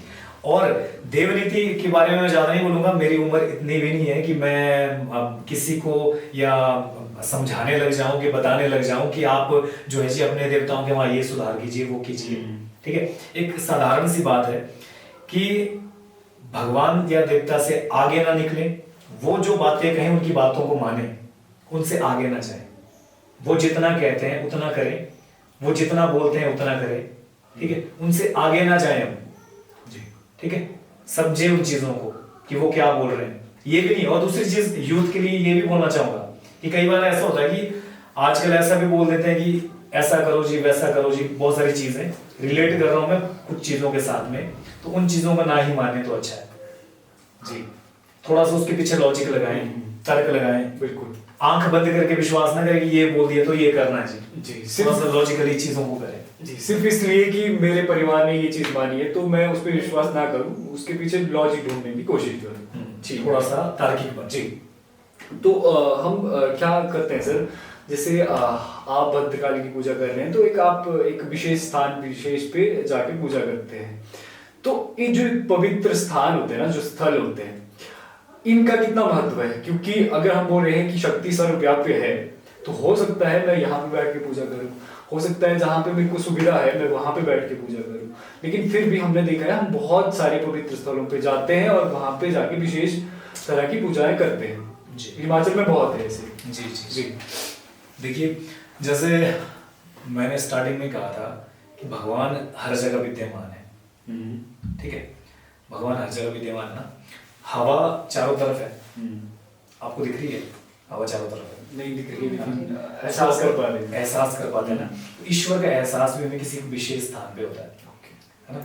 जो एक जब हवा को हम गुब्बारे के अंदर भरते हैं ना, तो उसको एक स्टोर करके रखते हैं हमने वहां पे हवा को। वैसे ही जो एक एनर्जी स्टोर करके रखते हैं वो होता है कोई मंदिर हो, कोई स्थान हो। वहां पे क्या होता है कि पॉजिटिविटी होती है उस स्थान पे। उस स्थान का अपना महत्व इसलिए होता है कि वहां पे पॉजिटिविटी होती है। देखिए इंसान जो हम लोग हैं, हम मंदिर इसलिए जाते हैं, किस लिए जाते हैं? आप मंदिर जाते हैं, आप किस लिए जाते हैं? कुछ इच्छाएं होती है उनकी पूर्ति के लिए। मैक्सिमम लोग तो ऐसा ही करते हैं।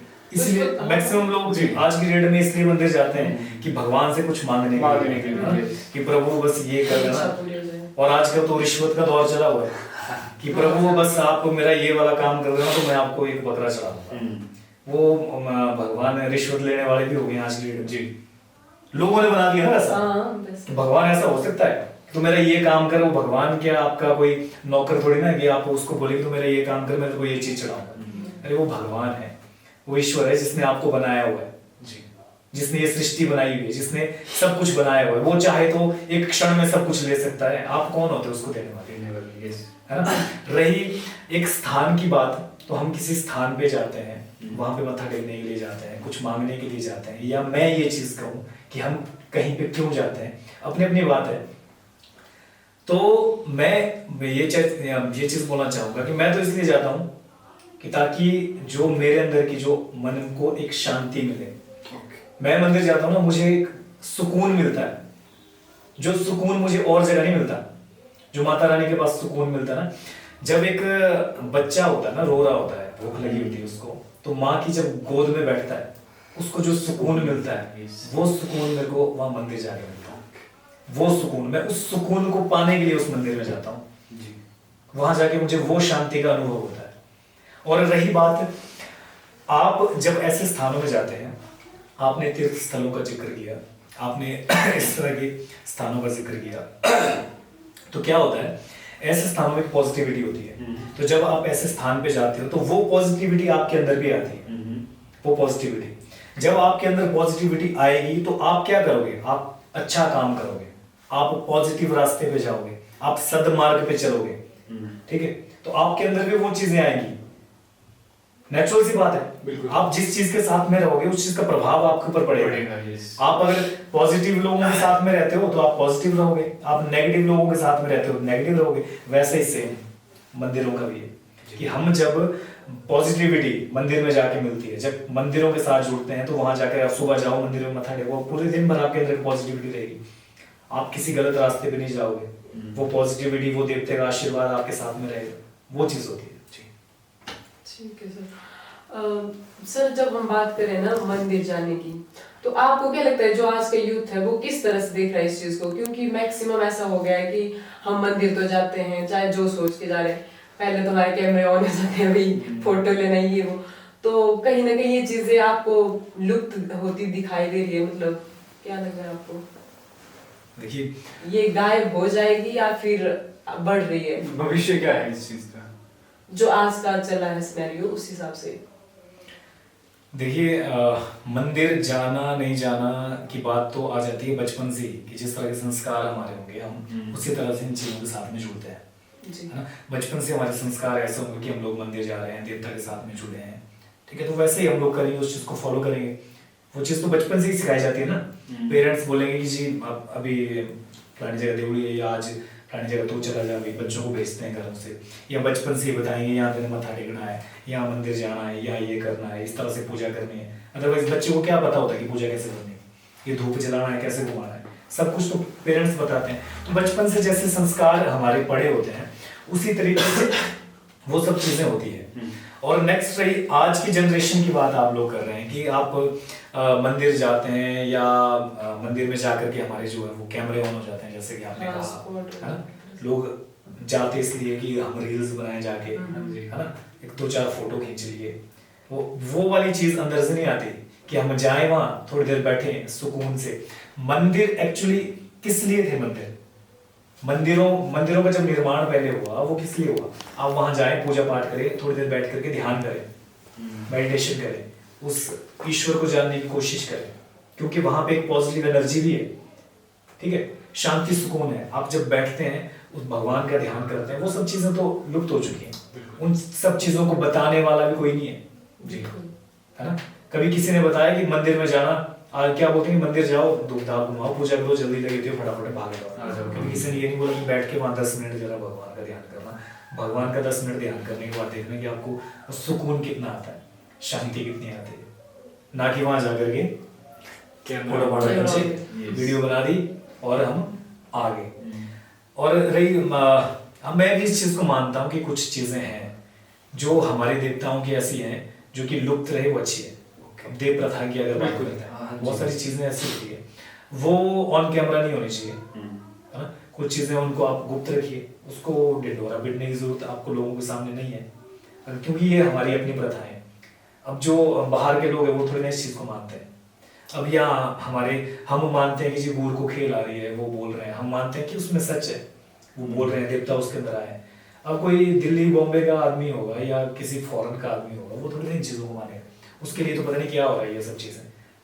वो कैमरे में देखे बोलेंगे पता नहीं ये पागल हो गया है, इसको साइको हो गया है, जैसे आजकल बोलते हैं ना कि ये साइकोलॉजिकल है, भाई इसको थोड़ी साइकोलॉजिकल प्रॉब्लम है। तो साइकोलॉजिकल प्रॉब्लम की मैं अगर बात करूं, वो माने साइंस वाले की ये साइकोलॉजिकल प्रॉब्लम है, लेकिन साइकोलॉजिकल प्रॉब्लम होने के बावजूद आप सोचिए ना, एक गुरु अगर कोई बात बोल रहा है तो वो सच बोल रहा है, आपके बारे में सत्य बता रहा है। अगर किसी को साइकोलॉजिकल प्रॉब्लम होगी, क्या वो सच बता सकता है? आपको भूत भविष्य वर्तमान बता सकता है? मैं अगर अपने मंदिर की बात करूं तो जो हमारे मंदिर के जो गुरुजी हैं, वो एक्चुअली मंदिर की स्टोरी इस तरह से है कि सबसे पहले क्या हुआ कि 6 साल की उम्र में उनको खेल आई, मात्र 6 साल की उम्र में, ठीक है जी।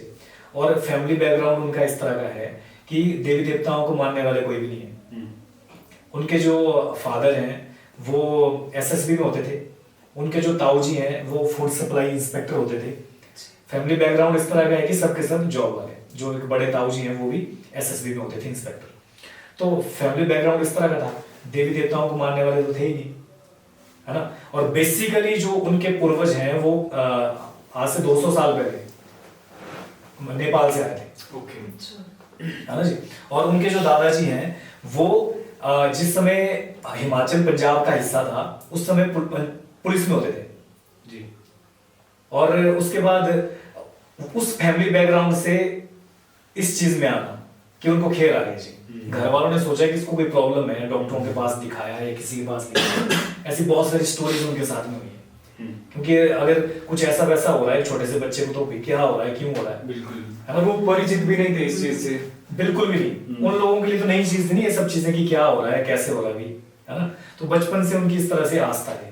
और उसके बाद उन्होंने क्या किया कि बहुत सारे देवताओं के पास ले गए, भगवतियों के पास, देवताओं के पास, बड़ी लंबी चौड़ी स्टोरी है, बताने लग जाऊं तो।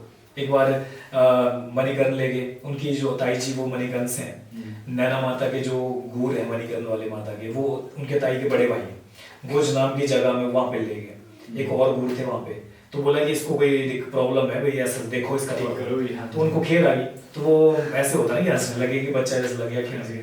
उन्होंने क्या कि जंगल में चील का चला रहा होता ना, वैसे फेंका उनके ऊपर, तो उन दोनों को खेल आ गई। अच्छा, तो सब, हाँ जी। तो उन गुरु ने ये चीज बताई कि ये शक्ति है भगवती की, और ये अपने टाइम पे आने पे विख्यात होगी भाई, बहुत नाम होगा, लेकिन ऐसी वैसी कोई चीज नहीं, आप विश्वास करो। एक बार बिखड़ी माता ले गए और वहां पे कोई त्रिशूल छुपा के रखा, बोला कि अगर तू शक्ति है तो उसको ढूंढ के ला। अच्छा। और वो खेल में गया और उस चीज को ढूंढ के लाया। अब देखिए गांव का कोई देवता होता ना, उसका गुड़ निकल गया, उसके पास उसको करने की जरूरत कुछ नहीं होती, उसके पास पूरी की पूरी हारगी है, पूरा सिस्टम बना हुआ है, उसने सिर्फ वो काम आगे बढ़ाना है। और वो एक इंडिविजुअल अपना एक पूरा का पूरा सिस्टम, जिसको मैं बोलता हूँ, एक इंडिविजुअल अपना पूरा का पूरा वो स्थापित करना बहुत मुश्किल है। स्टार्टिंग में तो ऐसे ऐसे लोग आए, वो जब बताते हैं कि ऐसे मुट्ठी रखनी, कि बता अगर तू माता है ना कि किस में मुट्ठी में क्या है और किस में क्या है, इस तरह की परीक्षाएं लेना। और उनके साथ में तो ऐसे ऐसे वो चरित्र हुए हैं, 13 दिन तक वो गायब हुए थे। पीछे से घर वालों ने पुलिस FIR करवा दी, 13 दिन बाद घर आए, जंगल में चले गए। जंगल में वो वहां क्या हुआ उस तरह की बड़ी डिटेल में चली जाएगी। घर में कई बार बंद रहते थे, एक हफ्ता अंदर कमरे के अंदर, आप सोचो, ना खाना ना पीना ना टॉयलेट ना बाथरूम ना कुछ ना काम, 1 हफ्ता कमरे के अंदर। वहां पे वो जब बताते हैं कि वहां पे जो है भगवती मुझे वो शिक्षा दीक्षा देती थी, उनका जो दौर इस तरह से चलता था, कई कई दिन तक अंदर बिना खाए पिए, ऐसी बहुत सारी चीजें उनके साथ में हुई हैं। तो तब जा करके बाद में 15 साल की उम्र से तो उन्होंने प्रश्न देना शुरू किया। आज भी लोग आते हैं वहां पे, ऐसा नहीं होता कि पहले आपसे पूछ लिया कि हाँ जी क्या दिक्कत है आपको, क्या प्रॉब्लम है। आज भी लोग अगर वहां आते हैं तो माता के सामने बैठते हैं, माता अपने आप सब कुछ बताती है कि तू इसलिए आया, तेरा ये है, तेरा वो है। आज की डेट में जी, तो कहीं ना कहीं कोई ना कोई शक्ति है, कोई ना कोई पावर है ना, जो ये सब चीजें कर रही है। जिसको विश्वास नहीं भी होगा उसको भी हो जाएगा जी। अब माता रानी का एक फंक्शन होता है 26 जुलाई को पिपलागे में, वो नैना माता का फंक्शन होता है वैसे तो। पिपलागे में जो नैना माता है उनकी उत्पत्ति भी माता भद्रकाली के माध्यम से हुई है। माता का जो मोरा है वो जमीन से माता भद्रकाली ने निकाला हुआ है। पूरा पिपलागे गांव उसमें वहां पे प्रेजेंट था जी, सबके सामने की बात है। जागरण जिस माता के मोरे को, भगवती की उत्पत्ति ही वहां से हुई है। माता भद्रकाली पहले प्रकट हुई है, माता ने जाकर के वो मोरा जो है वो जमीन से उसी जगह में निकाला हुआ है, तब वो वहां रथ बना है पिपलागे में माता नैना का। तो आज की डेट में माता के एक 26 जुलाई को एक जाग होती है, जागरण होता है। वो जागरण अद्भुत होता है क्योंकि वहां पे क्या होता है कि आग जलाई जाती है, आग के अंगारे होते हैं, तो उन अंगारों पे नंगे पैर जो है वो गूर चलते हैं। गूर ही नहीं, माता के रथ, ऐसे तो जो हमारी माता रानी है उनको नंगे पैर ही उठाते हैं। तो उस दिन भी आप सोचिए जो माता को उठाने वाले हैं वो नंगे पैर उसको उठाते हैं और किसी के पैर में एक आंच तक नहीं आती। तो ये भगवान की प्रत्यक्ष शक्ति है। बिल्कुल है ना, कि कलयुग में भी माता रानी बोलती है मैं प्रमाण दे रही हूँ कि भक्ति में शक्ति है, कि करो, भक्ति को भी करो, देवी देवताओं के साथ जुड़ के भी देखो, इनके साथ लगन लगा के भी देखो, है ना, वो सब चीज। सर जैसे हम कर रहे हैं ना फेथ की बात, है ना, तो आप शिक्षा के क्षेत्र में कार्य कर रहे हैं, तो वहाँ पे क्या होता है, स्टूडेंट है, छोटा बच्चा है, जब उसका फेथ और साइंस के कुछ तर्क, है ना, वो जब बीच में आ जाएंगे ना, अब मेरे समझने के लिए, आपके समझने के लिए ये इजी है, शायद उसके लिए वो इतना इजी ना हो, तो उस सिचुएशन को आप किस तरह से देखेंगे? देखिए, उसके लिए तो सिचुएशन डिपेंड करती है कि कौन सी सिचुएशन हो और उस सिचुएशन को आप कैसे हैंडल करते हैं। जी, ठीक है। तो रही आस्था की बात, तो आस्था मैं समझता हूँ अगर किसी को एक बार विश्वास, आस्था, श्रद्धा किसी चीज़ के प्रति हो तो ऐसी कोई चीज़ नहीं कि उसको डगमगा सकती है। फिर वो आस्था किस चीज़ की, वो विश्वास किस चीज़ का। जी। और रही बात, बहुत सारी चीज़ें ऐसी ही साइंस बोलती है कि ऐसा नहीं होता है, वैसा नहीं होता, लेकिन साइंस भी एक चीज़ को मानती है, पॉजिटिव एनर्जी और नेगेटिव एनर्जी। बिल्कुल, बस वही है। जो पॉजिटिव एनर्जी है वो देवता है, जो नेगेटिव एनर्जी है वो राक्षस है। तो सीधी सी बात है, इस चीज से ही हम समझ सकते हैं क्योंकि साइंस भी इस चीज को मानती है। आप एक इस चीज का मीटर भी होता है, मुझे नाम याद नहीं आ रहा है इस समय, उसको कुछ बोलते हैं। वो मीटर आप किसी स्थान पे जाइए, वो दिखाता है कि यहाँ पे कितनी पॉजिटिविटी है। ओके। और वो मीटर ये भी दिखाता है कि इस स्थान पे कितनी नेगेटिविटी है। कुछ स्थान ऐसे होते हैं जहाँ पे नेगेटिविटी होती है, कुछ स्थान ऐसे होते हैं जहाँ पे पॉजिटिविटी होती है। तो नेचुरल सी बात है, जहाँ पे देवी देवता है वहां पे एक पॉजिटिविटी होगी ही होगी, पॉजिटिविटी होती ही होती है ना। तो हम बच्चों को रिलेट करवा सकते हैं कि इन स्थानों पे जाके इम्पोर्टेंस क्या है इनकी, इन पे जाके मिलता क्या है हमें, वो सब चीजों को हम आपस में रिलेट कर सकते हैं। और रही साइंस की बात, देखिए साइंस अगर हम अपने ग्रंथों की बात करें तो हमारे ग्रंथों में वो चीजें बहुत पहले लिख चुकी थी, लिखी हुई हैं जो साइंस आज बोल रही है। हाँ, बोला जाता है कि जुग सहस्त्र योजन पर भानु, वो उस समय लिख दिया था कि जुग सहस्त्र योजन पर भानु, उसका डिस्टेंस जो है वो शास्त्रों में वर्णित है, वो साइंस आज खोज कर रही है कि इतने डिस्टेंस पर है जी। यस। हम नवग्रहों की पूजा पता नहीं किस समय से कर रहे हैं, है ना। हम बोलते हैं कि ब्रह्मा मुरारी त्रिपुरांतकारी श्लोक ना जाने कितने समय से आ रहे हैं। तो ये सब चीजें हमारे शास्त्रों में वर्णित है, जिनको की साइंस आज बोल रही है कि इतने ग्रह हैं, इतना डिस्टेंस है, ये जो सूर्य है उसकी परिक्रमा कर रहे हैं, ये सब चीजें बहुत पहले से वर्णित है। तो ऐसे लॉजिक की बात करके हम बच्चों को समझा सकते हैं, है ना, डिफरेंस क्रिएट करवा सकते हैं कि वहां पे जाकर के क्या होता है, मंदिरों में जाकर के किस तरह की पॉजिटिविटी हमें मिलती है ना, कौन सी चीज लॉजिकली हम इन चीजों को समझा सकते हैं कि कैसे क्या चीज होती है। बिल्कुल सर। सर जैसा अभी देखा जा रहा है कि टेक्नोलॉजी का युग आ चुका है एक तरह से, आर्टिफिशियल इंटेलिजेंस और डिजिटल इंडिया भी बोल सकते हैं, तो ऑनलाइन क्लासेस चल पड़ी है, जैसे ऑनलाइन पढ़ाई। तो आपको क्या लगता है इसका फ्यूचर कैसा रहने वाला है, मतलब अच्छा रहेगा या फिर कहीं ना कहीं कुछ फ्लक्चुएट हो रहा है ऑनलाइन का? देखिए, जैसे हम बोलते हैं ना कि पढ़ाई के दो तरीके होते हैं जी, है ना। जैसे एक तो जैसे हम स्कूल जा रहे हैं, प्रॉपर तरीके से पढ़ाई कर रहे हैं, ठीक है, और एक होता है कि हम ऑनलाइन माध्यम से पढ़ाई कर रहे हैं, जी, है ना। तो उसमें डिफरेंस क्या है कि जब आप किसी चीज को रेगुलरली कोई चीज कर रहे हो, एक प्रॉपर तरीके से नियमबद्ध तरीके से कर रहे हो, रेगुलरली कर रहे हो, तो उस चीज में, और एक चीज आप कर रहे हो जी, आज आपकी क्लास लग रही है, उसके आप चाहे आप रोज ही लगाओ, ऑनलाइन क्लास लग रही है, बहुत सारी चीजें उसमें हमारी छूट जाती है, बहुत सारी चीजें कवर नहीं हो पाती, ठीक है। ऑनलाइन मोड इसलिए ठीक है कि आप डिस्टेंस से कोई, देखिए छोटी क्लासेस जो होती है वो ऑनलाइन मोड से नहीं होती, आपने देखा होगा। ऑनलाइन मोड में हम क्या करते हैं, बड़ी क्लासेस जब हमारी सोचने समझने की क्षमता वो विकसित हो चुकी होती है, जब हम क्या होता है कि एक छोटा सा हमें एक क्या हिंट दिया जाता है, उस हिंट को समझ के हम उस चीज को हम समझ सकते हैं, बिल्कुल, तब जाकर के हमारी ऑनलाइन क्लासेस लगती हैं, ना कि उस बेस में। आप ऑनलाइन क्लासेस छोटी क्लासों में क्यों नहीं लगाते, छोटे बच्चों को ऑनलाइन मोड से क्यों नहीं पढ़ा पाते? वो इसलिए क्योंकि वहां पे जरूरत होती है हमें ऑफलाइन, एक टीचर उनको हाथ पकड़ के भी बच्चों को करवाना पड़ता है, बताना पड़ता है। और रही एआई की बात कि हम कंप्यूटर के माध्यम से या रोबोट के माध्यम से बच्चे को बताएं, वो ज्यादा अच्छे से बताएगा, एक टीचर क्या बता पाएगा, रोबोट ज्यादा बताएगा, है ना। इतनी जानकारी हमारे, जैसे ये दिमाग में कई बार जानकारी नहीं होती, कई बार स्किप हो जाती है, बिल्कुल हो जाता है ना कई बार कि, और वो तो रोबोट होगा, गूगल से आप कोई भी चीज पूछो बता देगा, तो वो क्यों एक टीचर की जगह नहीं ले पाता है? इसलिए क्योंकि टीचर्स के पास क्या है, इमोशंस, फीलिंग्स है, वो बच्चे के इमोशंस को समझ सकता है, बच्चा जो प्रश्न कर रहा है उसका जवाब दे सकता है, बच्चा उसको पता है कि आज इसकी तबीयत ठीक नहीं है तो ये अच्छे से परफॉर्म नहीं कर पा रहा है, लेकिन ये अच्छा परफॉर्म करता है, वो टीचर को पता होगा, उसके वो इमोशंस जो है वो रोबोट नहीं समझ पाता है ना, वो सब चीजें।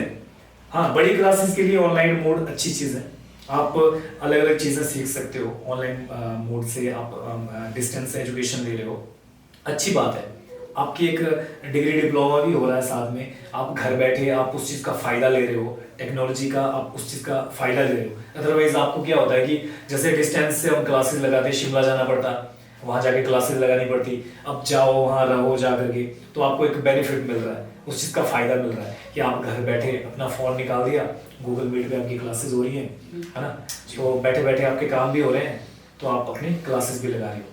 लेकिन उस चीज का वो ये कि आप उसको सीरियसली कितना लेते हो, है ना। ये ऑनलाइन क्लासेस अगर आपकी लग रही हो तो आप बैठ के आराम से कॉपी पेन पकड़ के जो चीजें बताई जा रही हैं उनको नोट कर रहे हो, उसके बाद उसके ऊपर सेल्फ स्टडी कर रहे हो, तब जाके वो चीज आप सीख सकते हो। अदरवाइज हम ऐसा बोले कि ऑनलाइन लगी जी क्लास, है ना, या मैंने रोटी भी बनानी, सब्जी भी काटनी, सारा काम भी करना, वो चला हुआ है पहले से, है ना। जैसे हमारे एक सर थे राजेश शर्मा जी, एसडीओ के ऑनलाइन मोड से, जैसे मैंने जब ये एम एजुकेशन किया था तो उसमें वो बोलते थे कि शादी में ना कि दो तरह के लोग आते हैं, है ना, तो एक होते हैं कि गए शगुन दिया और चले गए, और दूसरे ऐसे होते हैं वो जाते हैं, शगुन भी देते हैं, डांस भी करते हैं, सबसे मिलते जुलते भी है, तो वैसा करना है, शादी में जाके शगुन दे के निकलना नहीं है। तो वो क्लास जो है वो वैसी लगानी है कि उसमें सिर्फ अटेंडेंस के लिए नहीं जाना कि जी हमने क्लास लगा ली सर हम प्रेजेंट हैं, उसमें जाओ तो कुछ सीखने के लिए जाओ जी, है ना, कुछ सीखो जी, इसके लिए आप उस क्लास को लगाओ जी। फिर ऐसा ना हो कि बाद में ऑनलाइन मोड से आपने क्लासेस तो लगा ली, जैसे से पेपर निपटा दिए, उसके बाद आपसे कुछ चीज पूछे, आप बोले मेरे को पता ही नहीं है जी ये चीज क्या है, उस चीज का फायदा क्या है जी। तो सर अभी एक इमोशन का जिक्र हुआ ना, मेरे मन में एक क्वेश्चन आ रहा है उसी से रिलेटेड कि जो विश्वास और आस्था होती है ना, वो हमारा इमोशनल डिसीजन होता है। कैसे? फॉर एग्जांपल हमारा परिवार है ना, अब उन्होंने एक धर्म, पर्टिकुलर धर्म को अपना लिया और मेरे में इमोशनली मैं परिवार से अटैच हूँ, तो ऑटोमेटिकली मैं उस धर्म को मानने लग गया। लेकिन कहीं ना कहीं मैंने बाकी विचारों के लिए अपना थॉट प्रोसेस बंद कर दिया, मैं आने ही नहीं दे रहा हूँ बाहर से कोई विचार या फिर किसी और धर्म के। तो कितनी सच्चाई है इसमें कि क्या ऐसा होता है? मेरे को लग रहा है 90% ऐसा होता है। ऐसा ही होता है जी। देखिए हम क्या है कि भावनाएं ही तो हैं जिसकी वजह से हम किसी चीज से जुड़े हैं, ये इमोशंस ही तो हैं जिसकी वजह से हम किसी चीज के साथ में जुड़ते हैं, है ना। हमारी आस्था विश्वास कैसे जागती है किसी चीज के प्रति, जब इमोशनली उस चीज के साथ में अटैच होते हैं। तो दिखती बात है कि बचपन से हमें जैसे संस्कार होंगे, जिस चीज के बारे में बताया जाएगा, है ना, उस चीज के साथ हम कनेक्ट होते हैं। अब क्यों बचपन से हमें अपना परिवार क्यों वो लगता है कि ये मेरा परिवार है, उनके साथ में हमारी अटैचमेंट होती है, फीलिंग्स होती हैं, भावनाएं होती हैं हमारी कि ये मेरा परिवार है। लेकिन दूसरी तरफ कोई दूसरा हो, पता है कि ये दूसरा है जी। वैसे आपने कहा कि वो दूसरा धर्म है, पता नहीं कि दूसरा है भाई, ये हमारा अपना नहीं है जी। तो नेचुरल सी बात है हम उस तरफ। लेकिन हाँ, मैं ये चीज मानता हूँ, कोई भी धर्म, वैसे तो बोलते हैं कि धर्म तो सिर्फ एक ही है, सनातन धर्म, बाकी सब क्या है, पंथ है, उसकी शाखाएं हैं, जो भी ये भी हमारा इमोशन है। तो ये सब चीजें बोलते हैं, ऐसा बोलते हैं। तो रही बात धर्म, साधारण सी बात है, धर्म का मतलब होगा धारण करना। हम अच्छी चीजों को धारण कर रहे हैं। मेरी समझ में अगर कहीं से कोई बुरी चीज आ रही है ना, कि ये बुरी चीज कोई भी हो, नेगेटिव चीज कोई भी हो, जैसे बोलते हैं भाई, मैं नहीं बोल रहा हूँ मेरे विचार में, ऐसा बोलते हैं कि कई धर्म ग्रंथों में ये लिखा हुआ कि जो इस चीज को नहीं मानता वो काफिर है, उसको मार दो, कुछ भी है। मैं किसी की बुराई नहीं कर रहा हूँ, मैं एक चीज बता रहा हूँ कि हमने सुना है ऐसा, मैंने पढ़ा नहीं है अभी तक, कुरान को पढ़ा नहीं है, मैंने सुना हुआ है कि ऐसा बोलते हैं। तो आप देखिए ना, किसी को मारना गलत है या सही है? गलत है।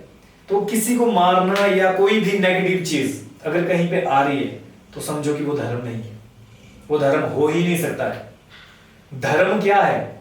धर्म हमें सिखाता है कि हमने कर्म कैसा करना है, किस तरह का कर्म करना है, वो धर्म सिखाता है हमें। धर्म हमें ये सिखाता है कि हमारा व्यवहार किसके साथ में कैसा होना चाहिए, वो है धर्म। धर्म हमें ये सिखाता है, ये मेरी माँ है, ये मेरी बहन है, ये मेरी पत्नी है, तो किसके साथ में मुझे कैसा व्यवहार करना है। हम जानवर नहीं है, जानवरों का धर्म नहीं होता। जानवर होते हैं ना, कि आज कुत्ता बिल्ली हो गए, कोई भी हो गया, कोई भी जानवर हो गया, वो जिससे पैदा होता है कल दिन को उसको पता नहीं होता ये मेरी माँ है, ये मेरे बहन भाई, उनमें कोई संबंध नहीं होता, वो आपस में संबंध स्थापित करता है ना। लेकिन इंसानों में ऐसा नहीं होता। इंसानों को पता है वो क्या है, वो धर्म है। उसको पता है कि ये मेरी माँ है, ये मेरी बहन है, ये मेरी पत्नी है, वो है धर्म।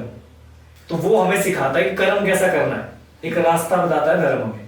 लेकिन जैसे हम इमोशन की बात कर रहे थे ना सर, कि हमारे फैमिली के साथ हमारे इमोशन जुड़े हैं, उनके भी सेम इमोशन है, उनकी फैमिली के साथ जिस तरह के इमोशन है, हमें नहीं पता उनके इमोशन किस तरह के, तो क्या हमें उनको भी उतनी ही अहमियत नहीं देनी चाहिए?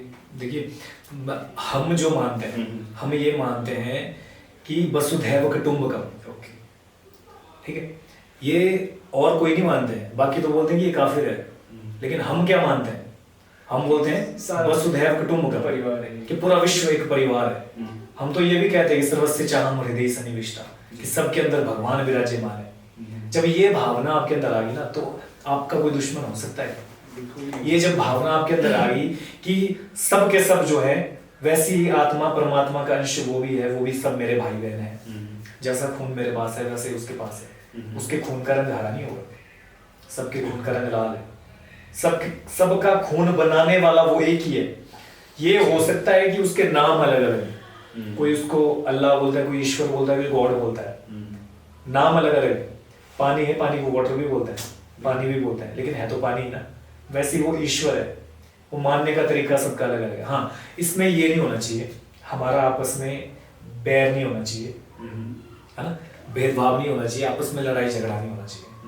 धर्म की स्थापना इसलिए होती है ताकि एक शांति बनी रहे, ताकि हम लोग आपस में शांति से प्यार से रहें, ना कि इसलिए कि हम आपस में ये बोले कि ये तेरा ये धर्म है, मेरा ये धर्म है, और आपस में उसमें लड़ते रहे। ये सब चीजें कतई नहीं होनी चाहिए। सर, हम बात करें शिक्षा पे, तो शिक्षा और अनएम्प्लॉयमेंट किस तरह से आपस में कनेक्टेड है, संबंधित है? मेरा तो ये मानना है कि अगर आप बोले कि ये शिक्षित है और ये बेरोजगार है, मैं कहता हूँ कि वो शिक्षित है ही नहीं, है ना। अगर शिक्षित होगा तो बेरोजगार क्यों होगा? शिक्षा का मतलब है ऑलराउंड डेवलपमेंट, ओवरऑल डेवलपमेंट, ठीक है। अगर उसकी ऑलराउंड डेवलपमेंट होगी तो वो कोई ना कोई अपना एक ऐसा काम कर लेगा जिससे कि वो क्या करेगा, अर्निंग करेगा। अर्निंग करेगा, यस। अगर उसमें इतनी भी काबिलियत नहीं आई कि वो अपनी रोजी रोटी कमा सके तो वो कहाँ का है शिक्षित होगा। यस। हाँ जी, हाँ, बिल्कुल, ये- एक चीज ये है कि हम लोगों ने अगर आज शिक्षा को यही चीज माना हुआ कि एक नौकरी का जरिए है, वो तो गलत है। शिक्षा का ये कतई मतलब नहीं है कि आपको कि- नौकरी देनी। हाँ नौकरी। कि हमें पढ़ना है, पढ़ाई का मतलब ये है कि जी नौकरी नौकरी से- मिल जाए। पढ़ाई का ये मतलब नहीं होता कि मुझे नौकरी मिले। पढ़ाई शिक्षा का मतलब ये है कि आपकी ग्रोथ हो, डेवलपमेंट हो, ओवरऑल, है ना, आपके हर पहलू का विकास हो। तो साथ में क्या होता है, हमें आजकल के दौर में क्या है कि हम लोगों ने क्या कर दिया है कि बच्चों को हमने ऐसा बना दिया है कि बेटा आपने क्या करना है, पढ़ाई करो, घर का बिल्कुल काम नहीं करना, पढ़ाई करो, ठीक है। जो पैतृक पेशे होते हैं हमारे, जैसे मान लीजिए अगर मेरे घर वाले किसान हैं, बागवान हैं, या किसी का कोई और काम करता है, वो काम जो हम बच्चों से करवा ही नहीं रहे, छोड़ दिए हैं, यस, छोड़ दिए ना वो काम। बिल्कुल। हम बच्चों को क्या बोलते हैं, बच्चों आप सिर्फ पढ़ाई करो, आपने कुछ नहीं करना है। फिर जब बच्चे बड़े हो जाते हैं बाद में बोलते हैं कि आपने तो हमारे को ये काम सिखाया नहीं कभी, आपने तो बोला जी पढ़ो, सिर्फ पढ़ो। अब वो काम उनको कुछ करना आ नहीं रहा है, पढ़ाई करके नौकरी मिल नहीं रही है। आजकल के डेट में पॉपुलेशन इतनी बढ़ रही है, बिल्कुल है, हर किसी को नौकरी संभव तो है नहीं। उसके लिए क्या था कि जो हमारा पैतृक पेशा था हम उसको आगे बढ़ा सकते थे। जी। अब कमी किसकी है, पेरेंट्स की है जी। कि वो बच्चे को वो काम करने ही नहीं दे रहे जो पैतृक पेशा है। देखिए, बच्चों से पढ़ाई भी करवाइए, लेकिन साथ में बच्चों से जो हमारा पैतृक पेशा है, जो भी काम है वो भी सिखाइए। बच्चे को अपना कम से कम अपने काम करने तो आने चाहिए, एटलीस्ट खाना बनाना आना चाहिए उसको, अपनी साफ सफाई, अपने कपड़े धोने आना चाहिए। वो अगर अकेला भी कहीं रहे, अगर जॉब भी कहीं लग जाती है ना, तो अकेला रहना पड़ता है, वहां पे भी अपने काम सारे करने पड़ते हैं। उसको इतना आजकल हमने ऐसा बना दिया है कि बच्चे को कुछ आता ही नहीं, ये पढ़ रहा है अभी। बस हाँ। पढ़ रहा है। अब बहुत सारे देखिए, एक बार जेबीटी में एक कैंडिडेट आया था, शिमला से एडमिशन हुई थी। उन्होंने कहा कि सर हम एडमिशन तभी लेंगे कि जब आपके पास हॉस्टल होगा, ओके। क्योंकि बच्चा जो है इसको खाना बनाने नहीं आता नहीं है, आता है। +2 पास करके वो जेबीटी करने आ रहा जी। है। तो अब देखिए दिक्कत, हम गलती पेरेंट्स की है ना, सिखाओ बचपन से ही बच्चों को, लगाओ साथ में काम करने, खाना बनाना सिखाओ। बेसिक नीड्स जो हमारी है, कम से कम एटलीस्ट उनको तो हम पूरा करें, बेसिक नीड्स को तो पूरा करें हम। जी। अगर बेसिक नीड्स को हम पूरा नहीं कर पा रहे पढ़ाई करके, उस पढ़ाई का क्या फायदा जी। कम से कम इतने कैपेबल तो हम बने कि हम जो है अपनी जरूरतों को पूरा कर सकें, अपने काम को कर सकें, है ना। तो वैसे मैं बोलता हूँ कि काम कोई भी छोटा या बड़ा नहीं होता। आज की डेट में हमने क्या कर लिया है कि थोड़ी बहुत पढ़ाई कर लेते हैं, थोड़ी डिग्री हासिल कर लेते हैं, उसके बाद हम बोलते हैं कि जी अब तो मेरे पास बीएड है, मेरे पास बीटेक है, मेरे पास ये है वो है, कुछ भी है, एमबीए है, मैं थोड़ी ना कोई चाय बेचूंगा, या मैं थोड़ी ना कोई ये काम करूंगा। वो आ जाता ना अंदर से बिल्कुल। कि मैं थोड़ी इस काम को कर सकता हूँ, मैं तो इतना पढ़ लिखा हूँ। जी। फिर वो काम करने की शर्म लगेगी। बोलते हैं कि एक लोकल में कहावत है कि चोरी करने की शर्म होता, कमाने की शर्म नहीं होती। बोलने का मतलब कि चोरी करने की शर्म होती है, काम करने की शर्म नहीं होती। तो काम कोई भी हो, काम छोटा या बड़ा नहीं होता, काम काम होता है। एक एग्जाम्पल की बात करूं तो एक अंकल आते थे, वो गोलगप्पे बेचने। एक बार ऐसी बात निकली उनके साथ में, अंकल कि आप कितने गोलगप्पे बेच देते हो दिन के? तो बोलते कि मैं दिन के 3000 गोलगप्पे बेचता हूँ। अच्छा। अब महीने के हो गए 90,000, अगर 20,000 उसका खर्चा भी हो रहा है ना, तो आप देखिए 17,000 उसको महीने के बच रहा है। बच रहा है। और यहाँ पे एक पढ़ लिख के जॉब करके है, और शोषण आप देखिए जॉब में। मैं कहता हूँ कि प्राइवेटाइजेशन में शोषण इतना है, स्कूलों के हाल ऐसे ऐसे हैं। बेचारे जो टीचर जो बीएड करके लाखों रुपए खर्च वहां कर रहे हैं, उनको 8-8, 10-10 हजार रुपए वहां पे वो सैलरी दी जा रही है। सुबह से लेके शाम तक वो वहाँ बिल्कुल माथा कमा रहे हैं। उसके बाद उनको वो भीख के तौर पे दी जा रही है जी। उससे अच्छा तो अपना कोई काम करो। वो शर्म है वो खा रही है अंदर की, मैं तो पढ़ा लिखा हूँ जी, मैं अपना काम कैसे करूँ? जब कमाना पैसा ही है तो जरूरी थोड़ी ना ये चीज देखनी कि मैं 2-4 हजार के पीछे कहीं पे बॉन्ड हो जाऊँ जी। अपना कोई काम करो, उसमें शर्म वाली कौन सी बात है? आप तो चोरी थोड़ी ना कर लो, आप अपना काम कर रहे हो जी। तो थोड़ा लास्ट क्वेश्चन की तरफ आते हैं सर, कि मान लो एक छोटा बच्चा, आपका स्टूडेंट एक ऐसी स्थिति में पहुंच जाता है जहां पे उसको आपकी गाइडेंस की जरूरत है अपनी आस्था को लेकर, लेकिन साथ में एक और बच्चा है जो आपसे सजेशन मांग रहा है कि कुछ पर्टिकुलर हमारे धर्म है उनको सजेस्ट करने के लिए। तो दोनों परिस्थितियों में आप दोनों स्टूडेंट की हेल्प किस तरह से करेंगे? देखिए, आस्था के ऊपर गाइडेंस जी। वो तो सबसे पहली चीज तो ये जो गाइडेंस होती है ये दी जाती है पेरेंट्स के द्वारा बचपन में ही बच्चे को। हाँ, उसके बावजूद अगर उसको कोई किसी चीज में डाउट होगा तो पर्टिकुलर एक चीज में डाउट होगा, ना कि ओवरऑल आस्था के ऊपर वो सवाल उठाएगा। है ना, किसी एक चीज के ऊपर डाउट होगा तो आप आराम से उसको क्लियर कर सकते हो कि डाउट किस तरह का है, उसको आप लॉजिक दे सकते हो। जैसे मैंने कहा ना लॉजिकली, जी जी जी बिल्कुल कनेक्ट चीजों की बात हमने की कि हम उन चीजों को कनेक्ट कर सकते हैं कि कैसे जो है ये चीजें, साइंस भी इन चीजों को मानती है और बहुत सारी चीजें तो ऐसी है जहाँ तक साइंस अभी भी नहीं पहुंची हुई, जी है ना। तो उन चीजों को हम कनेक्ट कर सकते हैं, बच्चे को बता सकते हैं उस चीज के बारे में। रही बात डिफरेंट धर्मों की, अगर कोई बच्चा ऐसी बात पूछे तो उसको हम धर्म विशेष के बारे में, पहले तो हमें हर धर्म की जानकारी हो, उसके बाद ही हम धर्म विशेष के बारे में उसको बता सकते हैं। या जो पर्टिकुलर आपको पता है अपने धर्म के बारे में, जो आप जानते हैं, आप उसके बारे में उसको बता सकते हो। सबसे पहले तो ये बताओ कि धर्म है क्या। अब हम बोलते हैं हम हिंदू, बहुत सारे लोग बोलते हैं ना कि हम हिंदू हैं। जी, हिंदू हैं तो क्यों हैं? हम ऐसी कौन सी चीजों को मान रहे हैं कि हम हिंदू हैं? उनके सिद्धांत क्या है, उनका प्रिंसिपल क्या है? बहुत से लोग तो जानते ही नहीं है जी बिल्कुल कि हम किन चीजों को मान रहे हैं ताकि हम हिंदू हैं। हिंदू जो है वो मानता है 5 ग को, जी, गुरु, गायत्री, गंगा, गीता और गाय, गौ जी। माता। हम इन चीजों को मानते हैं, इनको फॉलो करते हैं, इसलिए हमें हिंदू बोला जाता है कि इन चीजों को फॉलो करते हैं। वैसे पंजाबी होते हैं वो 5 का मानते हैं, कंघा, केश, कड़ा, करपाण, ऐसी चीजें सुनी होगी आपने कि वो उन चीजों को मानते हैं, उन चीजों को फॉलो करते हैं। वैसे हम जो हिंदू होते हैं ना, हम इन चीजों को फॉलो करते हैं। गंगा को हम मानते हैं, ठीक है, गायत्री को हम मानते हैं, और हम गुरु को मानते हैं, गुरु का स्थान होता है। भगवत गीता, गीता को मानते हैं, और हम मानते हैं गाय को। तो इन सब चीजों की पूजा करते हैं, इनको मानते हैं, इनको फॉलो करते हैं हम लोग। भगवत गीता में बहुत सारे, देखिए इंसान है ना, तो जैसे आप कोई चीज मशीन लेते हो, मशीन लेने के बाद साथ में एक उसका एक कॉपी आती है, जैसे मेनू कार्ड टाइप की, उसमें बताया होता है, सजेशंस दिए होते हैं कि ये मशीन ऐसे ऑपरेट होती है, ये वाला बटन इस चीज के लिए यूज होता है। देखा हो आपने कोई भी मशीन की कभी, एक साथ में छोटी सी बुक आती है, बुकलेट। उस बुकलेट में पूरे डिटेल दी होती है कि इस चीज को आपने कैसे यूज करना है। वही सेम चीज है भगवत गीता।